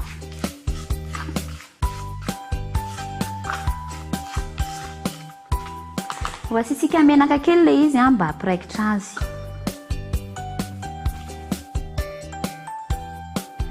rehefa mikarakara sakafo moraka izy dia ny tanana efa natao ahoana mialohan'izay efa nisasana madio be dia afaka mandray amin'ny tanana mba hampifangaro tsara n'ilay izy ataovy amin'ny tanana tsara mba tsy hisy mibaingabaingana fa iraikitra tsara ary hitambatra ilay vovoka rehetra izay natambatra isika ny vovokatsaka lafarinina sira nasiana tamotamo ary nasiana menaka kely afangaro tsara pitsero tsara mihitsiny mba ho tsisy mivaingambaingana dia tsisy hoe mbola miavaka fotsifotsy ny lafarinina fa efa mitambatra tsara daholo ho lasa mavomavo izy rehetra rehefa izay raka izy dia maka rano isika fa anakambana azy mba tena iraikitra tsara tsy atao be dia be ny rano fa atao tsikelikely dia izao ny tanan'ilany izany mandraraka kely dia afaka hoe sady tonga dia manafangaro ihany ny ilany amin'ilay tanana efa natawilina moa izy iny teo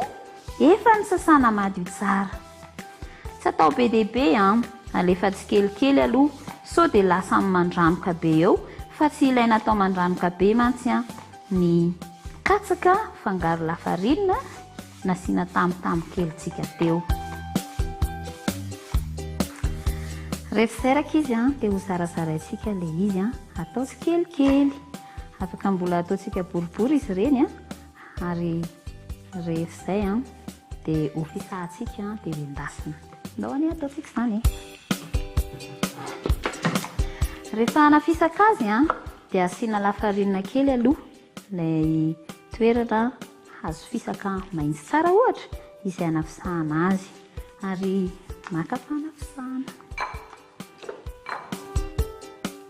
ho soritatsika izy ity anome endrika hitatsika ilay ohatrany ampianarina manao triangle ireny rehefa izay dia tsondrotsondromina amin'ny fourchette tsy voatery osytiny ampiasainareo fa nahantsy ary tsy maninona tsondrotsondromina fa ilaina rehefa manendy azy izany rehefa vita ohatr'izay izy dia afanaina ny menaka dia endasina dia ohatr'izao ilay izy rehefa vita araka izy mazotoa manandrana dia mazotoa mana fa mahasalama izy sady mikarepoka tsara no tena matsiro be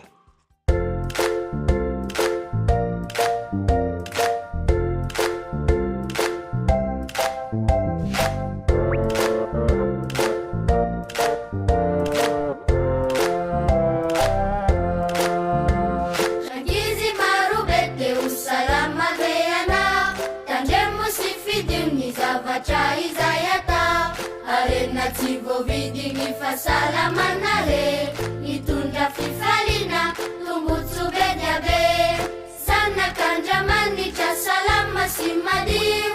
Nani saina nani fuidindu vatadiu.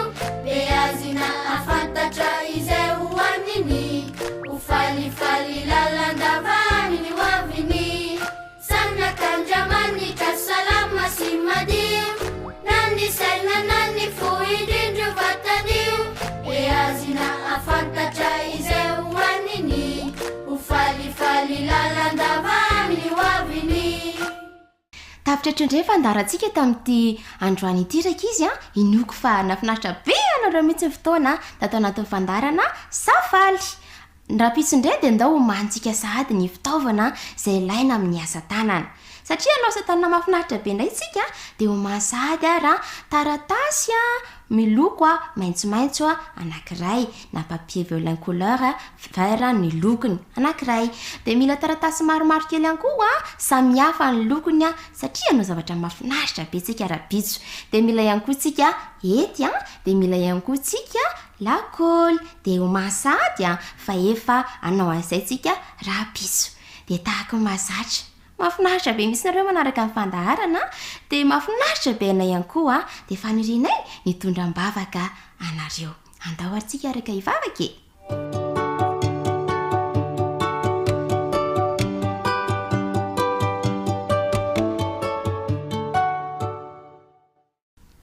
Andriamanitra raina masina sy tsara indrindra izay any an-danitro. Misaotra anao indray izahay tamin'ity andro sarobidy izay nomenao anay ity androany. Nomenao andreto olona kely be dia be reto izay reto ankizy reto nanaraka ny fandaharana. Engane zavatra izay voaray an'izy ireo mba ho tadidiny tsara dia ampiariny eo amin'ny fiainany.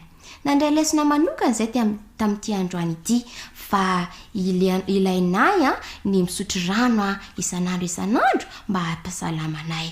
Ary ny anarana ihany koa fa mamela ny elokay ianao rehefa mifona aminao izahay. Enganena ankizy kely tsara avy, mba ankizy kely ho tia hisotro rano manomboka izao, ary ankizy kely ihany koa mba hangataka famelan-keloka rehefa misy zavatra tsy mety nataonay, ka ho tonga mpinamana aminao izahay, ka ho faly mandrakariva satria tianao izahay. Dia izany vavaka izany dia tononay sy angatahanay amin'ny anaran'i Kristy irery ihany. Amen.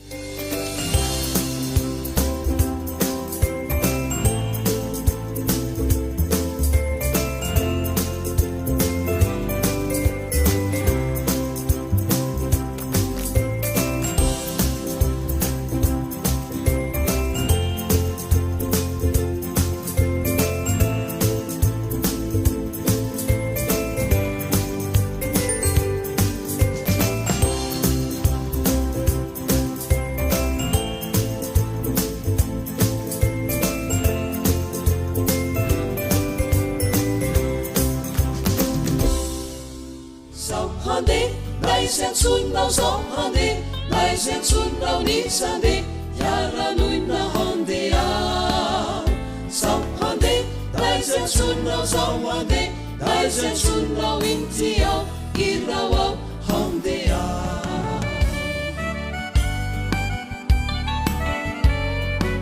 Mbola faly marabantsika rehetra indray, sabata fahadimy isika androany amin'ilay tetikasa enina teboka ohatra. Ny lohahevitra hoentina amintsika androany dia mitondra lohateny hoe togy lalana momba amin'ny fitsidihana ireo membre tsy mavitrika. Fa mialohan'izay dia andehitsika hiaraka hivavaka. Hiaraka hivavaka isika, mbola misaotra anao izay Andriamanitra ny amin'izao fotoana izao. Ary raha hanatrika izao fotoana izao sy hanatanteraka izao izahay, dia hirinana indrindra ny fanatrehan'ny fananao masina.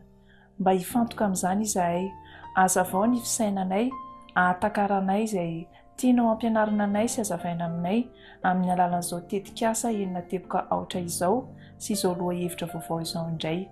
Ka dia ho azonay ny tianambara ary anao fampiarana izahay entina hampandrosoana ny asanao. Mamindrafo aminay, mamela ny eloka izay vitanay teo anatrehanao. Amin'ny anaranao Jesosy no angatahana izany vavaka izany. Amen. Torolalana momba ny fitsidiana ireo membre tsy mavitrika. Izay indray ny lesona fahadimy izay iarahantsika mianatra amin'ity androany ity. Tamin'ny farany dia niresaka be dia be isika mahakasika ny mahazava-dehibe ny vavaka sy ny fahafantarana hoe izavo no marefo na tsy hita eo anivon'ny fiangonana, ary nanomboka nianatra isika fa ny famangina ny tena zava-dehibe amin'ny lakle amin'ny famerenana ireny olona rehetra ireny. Androandray dia hiditra lalindalina indray isika ty amin'le lafiny anankiray manao hoe inona avy raha ny tokony atao rehefa mandeha mamangy. Inona ny zavatra tsy tsara na tsy mety atao rehefa mandeha mamangy. Ny voalohany dia izao, rehefa mandeha mamangy andreo olona marisarisa isika dia aoka tsy handeha rery. Aoka handeha tsororo raha azo atao, na mandeha tsy telotelo, fa mandeha rery zany dia tsy azo atao mihitsy. Ny faharoa dia mamerina ny lesona teo aloha, ilaina ny mivavaka alohan'ny anaovana fitsidiana. Ataovy izay ampisonitra ny fonao any amin'Andriamanitra mandritra ny fitsidiana. Raha vao tsy feno ny fanahy masina isika mandeha mamangy an'ireny olona marisarisa ireny, dia atahorana isika indray ny ifindrany aretiny ary zava-doza izay ka de zava-dehibe mihitsy ny vavaka mafisina eto fa mandritry ny herinandro mandritry ny fotoana rehetra dia tokony isy vavaka mafana larobia ariva zoma ariva misy vavaka mafana ho an'ity tetika asa manokana ity mialohany anatanterahana izany famangina izany. Fahatelo de zao ilaina ny mamantatra an'le olona hovanginao. Fantaro tsara zany le olona hovanginao, fantaro ny anarany fantaro tokony firofiritaona eo izy inona ny antony ny emorany firy nisany zanany inona ny olany raha zao atao de ataovy tsenjery mihitsy ny anarany fa ny fanonanao ny anarany rehefa miarahaba azy ianao de mandona ny folo zay ary alalany fa efa mijery ny fiainany sahady ianao. Faefatra zavatra tsy tokony atao ndray zany resako am'le teboka faefatra reto zavatra tsy tokony atao rehefa mandeha mitsidika isika. Voalohany de tsy mahazo miady hevitra am'le olona marefo na marisarisa na le tsy mavitrika isika. Tsy azo atao mihitsy zany miady hevitra. Le olona mety hiezaka am'le fomba fiteny hoe mandrangitra na miantsy ady mety ametraka zavatra manahirana izy fa ianao de tsy azo ataonao mihitsy ny miady hevitra. Tsy azo atao ny miady hevitra. Tsy azo atao koa fa miaro tena satria ianao de tsy mpiaro ny fiangonana ianao fa tsy mpisolo vava zany ianao na mpiaro ny fiangonana ary tsy mpiaro an'ireo mpiara-miasa rehetra ianao fa ny antony atongavanao eo de andeha amangy azy, andeha ampahery azy. Mety henonao fotsiny le izy, mety henonao, mety tsy voatery ho valiana ary tadidio tsara fa tsy azo atao mihitsy ny manaonao foana satria raha manaonao foana dia animba zavatra izay.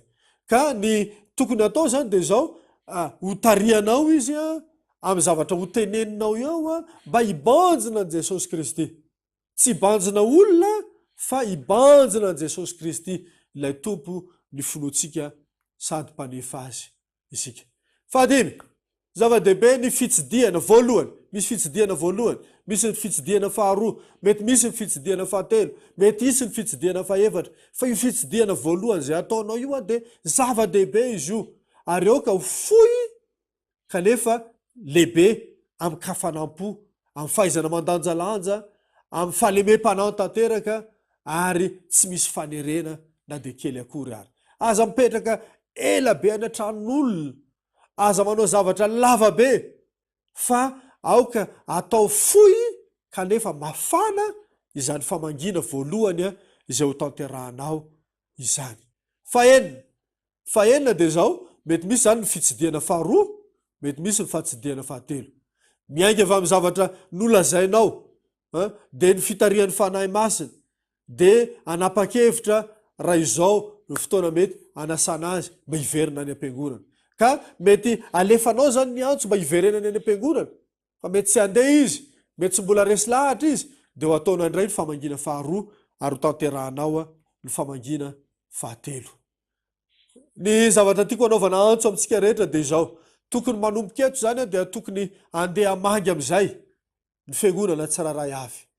Reo manana fanomezam-pahasoavana mampahery de tokony mandeha mirotsaka, mandeha mamangy reo marisarisa, reo tsy mahavitrika, reo rehetrarehetra izay tokony hovangina satria misy tanjona zay apetrakitsika ho resahana anareo, ho resahana atsika rehefa avy eo. Ary ny teboka fahafito moa de zao raha mbola tsy te hiverina izy, raha te hiverina izy ireo de ataovy zay fomba rehetrarehetra azonao atao mba hanampiana azy. Mety homena pataloha angamba izy, mety hany manana akanjo izy, mety hany manana fitafiana izy, mety alaina ny an-trano mihitsy izy fa ataovy zany zay fomba rehetrarehetra mba hiverenany any am-piangonana ka atongavany indray any am-piangonana. Teboka fahavalo de zao raha tsapanao fa jerenao zany eo am'le famangina voalohany, famangina faharoa fa ohatrany mbola sarotsarotra ny fandidina, mbola sarotsarotra ny hodinany an-trano, hiverenany any am-piangonana de mezaha manao fandaminana manaraka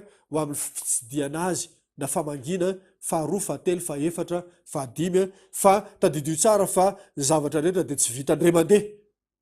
Tsy voatery anaraka ny sainao zany ny zavatra rehetrarehetra fa mety tsy maintsy mandeha tsikelikely ny zavatra rehetrarehetra. Fa ny zavatra voizina zany de zao ny sabata faharoa amby roapolo na ny sabata fahasivy amby roapolo raisina nytsoratra tsara zay na ny sabata faharoa amby roapolo na ny sabata fahasivy amby roapolo dia sabata manokana io zany a eto amin'ny federasiona misy atsika satria io sabata io zany a dia sabata fiverenana ao an-tokatrano na be zany hoe reo marisarisa rehetrarehetra zany nanomboka nandeha namangy isika entanina zany tsika mba tsy angatakandro tsony fa tonga de efa mandeha mamangy amin'ity herinandro misokatra ity dia entanina izy ireo zany mba hiverina ao am-piangonana ny sabata faharoa amby roapolo na ny sabata fahasivy amby roapolo ao anatin'izay rehetrarehetra zay dia mety miantso a-telefona isika mety mandefa SMS am'ireny olona mila vanginana marisarisa reny mety hitondrana boky missionnaire na mety hitondrana tracte mety hizarana vaovao momba ny fiainan'ny fiangonana izy mety ampifantarina azy fa mbola liana aminy ny fiangonana mety misy etsika ara-sosialy manokana mihitsy mety misy mpanakanto manokana tonga miaraka aminao mandeha mamangy any amin'ny tokatrano de manao hira tsy lava fa ny zava-dehibe de foy kanefa mafana ary zava-dehibe de nitondrana azy miverina ny am-piangonana ny sabata roa amby roapolo na ny sabata fahasivy amby roapolo ny volana oktobra roa amby roapolo sy roa arivo io zany le sabata fiverenana ao an-tokatrano io de tokony miomana amin'io am'izay zany ny fiangonana tokony miomana amin'io am'izay zany ny komitin'ny fiangonana tokony miomana amin'io am'izay zany loolona sy ny mpitaon-tsoratra ny fiangonana reto avy ny programa azonao tanterahana mety afaka manao atsapanany fiangonana amin'io sabata arivo io tonga eo daholo zany manatrika ny membre rehetra reo marisarisa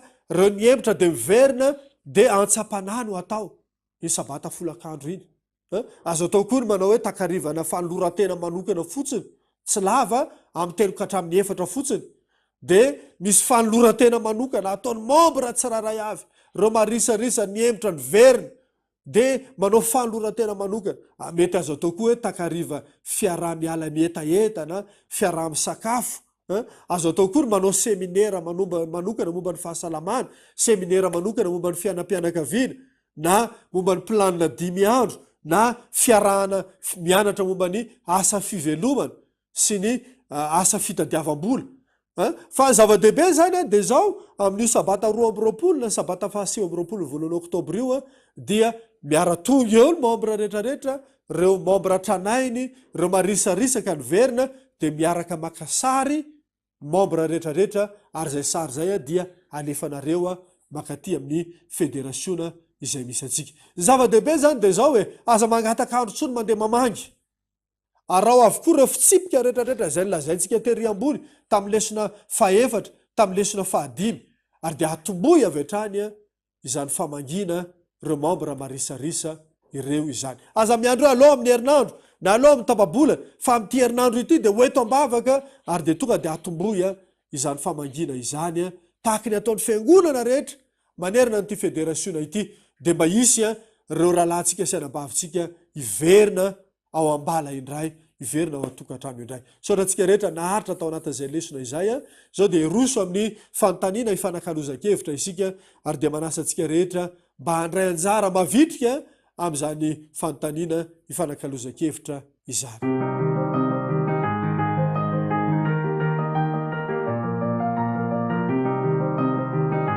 tonga eo fotoana amalina fanontaniana indray sika ry fiangonana malala amin'ity fotoana ariva ity fanontaniana voalohany inona ny atao mandritra ny famangina voalohany inona ny atao mandritra ny famangina faharoa sy fahatelo inona ny atao rehefa tsy mety andray ilay olona na mitsoaka izy inona ny mahazava-dehibe ahafantaranao bebe koa ny olona tsy mavitrika hovangina mialohan'ny amangina azy ireo rehefa miverina ireo olona ireo inona ny zavatra mila ampianarina sy avaosina eo amin'ny membre ny fiangonana mba ahatonga ireo olona vao niverina aharitra hatramin'ny farany inona ny soso-kevitra sy programa atolotra ny komitin'ny fiangonana atao amin'ny sabata famerenana ao an-trano eo misy zavatra tokony fanarahana ve ao am-piangonana mialohan'ny niverenan'ireo olona tsy mavitrika ireo ao amin'ny fiangonana afaka manao taritra ve ireo nanomboka namanky tamin'ny herinandro lasa antenaina ve ny isian'ny olona iverina ao am-piangonana ny sabata amin'ny 2 na 7 Oktobra. Koa dia manentana antsika rehetra indray ara andray anjara sy hamaly ireo fanontaniana izay efa nipetraka teo.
He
brightness, transported I rise to meet him in clouds to the sky.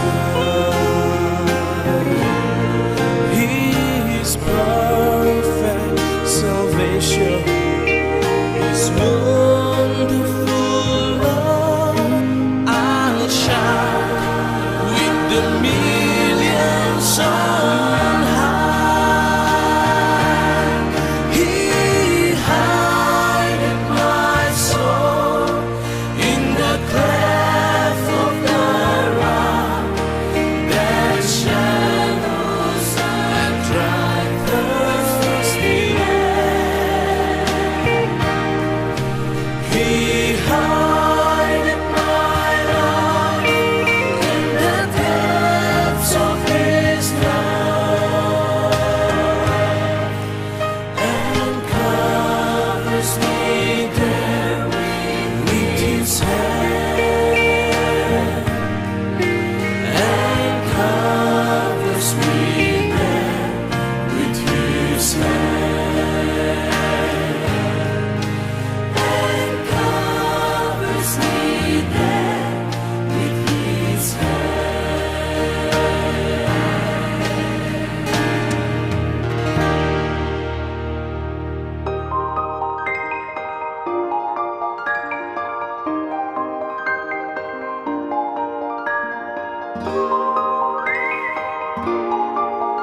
faly miarahaba tafahoana indray amin'ny alalan'itya fandaharana 10 minitra ny fanabeazana ity. Ny tenin'Andriamanitra dia miteny amintsika hoe fantaro ny zavatra rehetra ary azo mafy izay tsara. Koa andeha ary isika hamantatra ireo taopahazazana fototra izay iorenan'ny toetrany zaza sy ny fivelaram-piainany.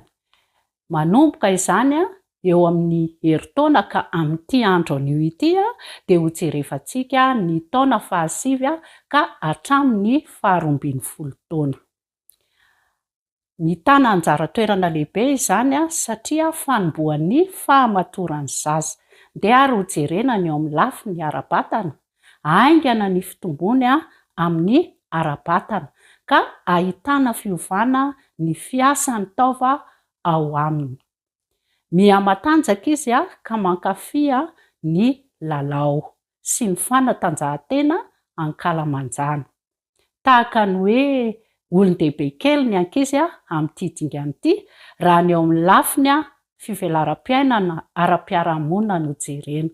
Ka manomboka miataka izy amin'ny ray aman-dreny. Tia miaraka amin'ny namana izy na dia hita hoe sarosarokenatra aza indraindray. Ary anjaran'ny ray aman-dreny ny manara-maso ny karazana namana izay miara milalao amin'ny zanany mba hiarovana azy amin'ny fitaoman-dratsy. Manaraka an'izay eo amin'ny fivelaram-piainana ara-tsaina dia mivoatra ara-tsaina koa ny ankizy eto.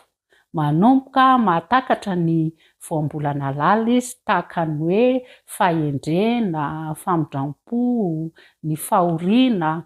Ary eto ihany koa amin'ny lafin'ny zavakanto dia manomboka mivelatra eo amin'ny lafin'ny talenta ny ankizy sy ny fitendrena mozika toy ny fanaovana sary ary tsara ny fampirisihana ny ankizy amin'ireny talenta ireny amin'io vanim-taona io. Ray aman-dreny malala aoka isika mba anana fahasahiana hiresaka amin'ny ankizy momba ny fivoarana sy ny fiasan'ny fitaovam-pananahana ary hijoro ny namana tsara ho amin'ny zanany sy ny ray sy ny reny. Ankehitriny ary dia ankinitsika am-bavaka izany mba ho totosa ny sitrapon'Andriamanitra tiana ho tanterahana eo amin'ny sehatry ny fanabeazana. Hiaraka hivavaka isika. Ray malalo misaotra anao izahay noho ny fahasoavanao, afaka mamantatra ny sitraponao ny amin'ny zaza manomboka eo amin'ny 7 taona ka hatramin'ny 12 taona. mahatsapy izahay fa tsy mahay manao na inona na inona raha misaraka aminao, koa mangataka ny taridalana avy amin'ny fananao masina, ary ny herinao ane no azonay manatanteraka izany sitraponao izany ka iseho ny voninahitrao. Amin'ny anaranao Jesosy no angatahako izany vavaka izany. Amen.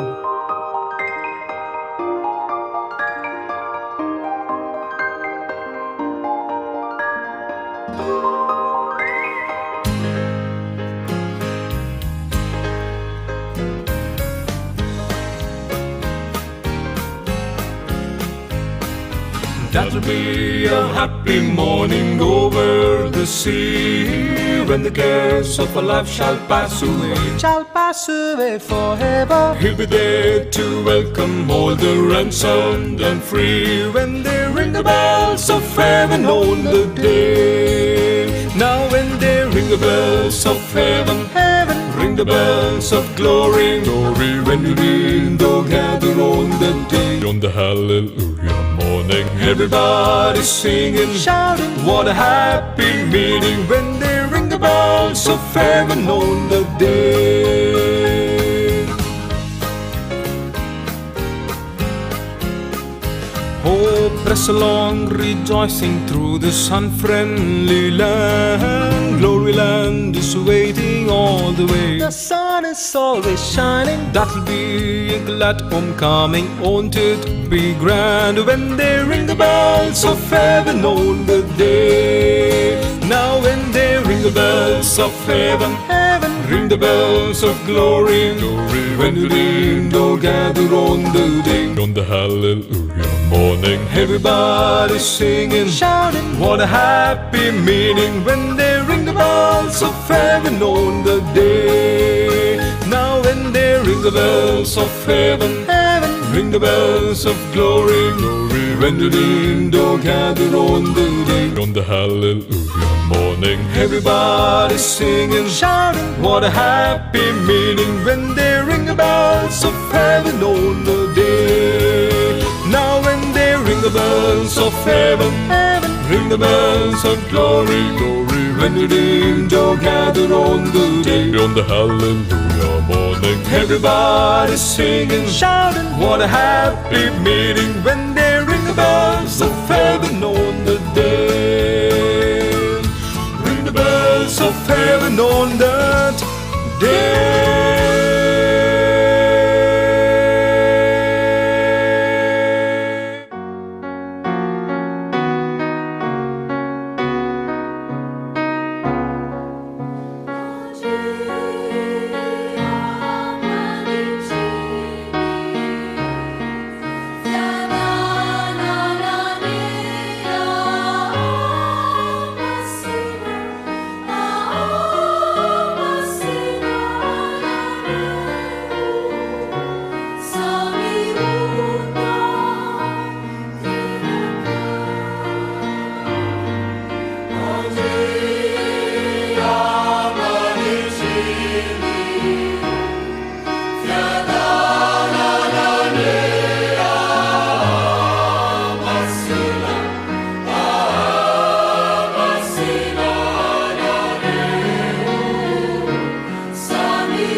misaorana manokana ilay ray pahary a izay nampiainatsika neny fotoana manokana izay natokana ho fiarahana aminy a tao anatin'ny programan'ny Vaticanina nandritra ity sabata ity. Andeha mbola andray ny teny manokana isika amehezana n'izany rehetra izany manoloana ny toejavatra izay atrehan'ny kristianina, ny fiaikana tsy maintsy hosedraina ahoana ny toetsaina miatrika an'izany. De ndreo raisika ny eo amin'ny Tesalonianina voalohany. Tesalonianina voalohany a toko 5. Tesalonianina voalohany a toko 5 a dia vakina manomboka eo amin'ny 9:40. De zao ny vaky ny teny: mifaly mandrakariva. Na inona zany toejavatra miseho de fehezo ny fisainana. Afantoy amin'ny Kristy fa rehefa voafehinao ny fisainanao de izao atsapan'io a fifalian'io ianao. Ny fifaliana anie tsy avaty ivelany fa misy hormone any anaty any izay miteraka an'izy io ka rehefa fehezonao ny fisainanao de ivoaka eo ame fifaliana. Ka ny teny misaotra masina hoe mifaly mandrakariva. Ninona zany toejavatra miseho de fehezo ny fisainana, maiza ny fihetsem-po sy ny tendrim-po fa iseho zay zavatra zay. Mivavaka aza mitsahatra. Eto zany ny mivavaka de tsy na fifandraisana amin'Andriamanitra. Zany hoe ny mivavaka zany tsika mantsy avelantsika le fombafomba by ny atao hoe mivavaka fa fifandraisana amin'Andriamanitra ao amin'ny sainao ao. De fehezina ny saina mba hifantoka. Fa rehefa mifantoka de mifandray amin'Andriamanitra ianao am'izay fotoana zay. De lay hoe atao hoe mivavaka ity hoe mivavaka ka tsy mitsahatra ity de zay mihitsy ny fisainanao tsy mitsahatra misaintsaina mandrakariva tsy mitsahatra ao amin'ny Kristy. Na manao inona na manao inona ianao de zay no tiany lazainao fa tsy hoe ny olona mantsy rehefa tsy hoe iny fa mandohalika de iny ihany atao hoe mivavaka rehefa tsy mandohalika ianao de tsy mivavaka antsy zay le izy. Fa ianao zany a na mandohalika ianao na mitsangana mipetraka rehefa tsy voafehinao fisainanao tsy mivavaka zany satria mivavaka mifandray amin'Andriamanitra. Ka ity hoe mivavaka aza mitsahatra mila an'izany zany zao vamin'ny fotoana satria tontolo misy antsika zany mampiditra fotom-pisainana manahirana be dehibe. Ka le mivavaka aza mitsahatra zany de le fifantohana ny tiana ho ambara. Misaora amin'ny zavatra rehetra fa izany ny sitrapon'Andriamanitra ao amin'i Jesosy ho anareo. Ka izao na inona io tezana amin'izay zany de mahaiza misaotra. Fa mahatonga ny olona tsy misaotra tsy araka ny sitrapo sy ny eritreretiny. De io rehefa zay a de lasa miteraka ny gidim-po sy lolo-po zany zay. Fa raha vitanao no misaotra mandrakariva de manova ny fiainana sy ny toetra zany zay. Aza mamono ny fanahy de tsy ny fa ny fanahy mibitsika aminao mandrakariva amin'ny teny. Zay mahatonga ny hoe Jesosy mitsangana mandrakariva mandondony mbaravaran'ny fonao enoa ny fiasan'ny fanahy. Fa ny fanahy mitarika ny olona ibebaka, mitarika ny olona tonga saina atsapa fa misy tsy mety zany de io mandrakariva ibitsiky ny fanahy io. Aza manao tsinitsinina ny faminaniana. Io moa zany zao a de anisan'ny zava-dehibe ny finoanan'i Jesosy a izay aseho amin'ny alalan'ny fiasan'ny fanahy masina izay manambara sy milaza an'izany misaotra masina de milaza fa hoe ny filazanan'i Jesosy no fanahy ny faminaniana. Noho izany zany a enoy sy ambarao a enoy sy jareo zay ary fataro ny zavatra rehetra azony mafy a izay tsara fadio ny fanao ratsy rehetra. Eto zany de rehefa manome ny fahazavan'ny saina Jesosy ary fahazavan'ny saina omeny Jesosy io de tsy ny fa ny fanahy masina no miasa. Jesosy ny fahazavana fa ny devoly kosa manajamba ny masom-panahy. Fa rehefa miasa ny fahazavan'ny saina de ho tanteraka amintsika ireo rehetrarehetra ilay nitenenina teo rehetrarehetra zao. Zany hoe ny fiainana kristianina zany a de izao fisedrana io lalovanao hoe sedry io lalovanao fa tsy hoe olana. Fa Kristy ny vahaolana. Ka raha afantoka ao amin'ny Kristy ny fisainanao ray manontolo de izy ny anamboatra ny fomba fisainana io. Betsaka ny fiheveran-diso iainako e. Fiheveran-diso daholo indrindra moa ireo lazaina fa olana reo de ireo zany a tsy tena olana izy ireo fa mifototsy ny olana de le fisainam-pahotana zay mbola atao anatiko. Amin'ny teny vahiny de zao hoe fo problema daholo ny vahan'ny olona fa tsy lay tena izy fa Kristy kosa manadio ny fo ary le fanadiovana ny fo de tsy ina fa ny fisainana io de atonga an'lay hoe afaka hifaly mandrakariva ninina toejavatra afaka mivavaka tsy mitsahatra ary afaka misaotra ny amin'ny toejavatra rehetra na inona na inona ary indrindrindra amelombelona ny fanahy de atonga ny tsy fanaovana tsinotsinona ny amin'ny faminan'iny io de ny dikan'izay zany de zao fantatra ny zavatra rehetra ary afaka manao ny tsara mandrakariva lasa vokatra zany zay ary efa miseho daholo zany rehetrarehetra zany de izao anome tsodrano anao ny pahary ary io tsodrano io de atonga ny fivelarana sy ny fahombiaza eo amin'ny fiainanao satria ny tiany Kristy de atonga ny fiainanao na inona toejavatra miseho de atsapa fiadanam-po ianao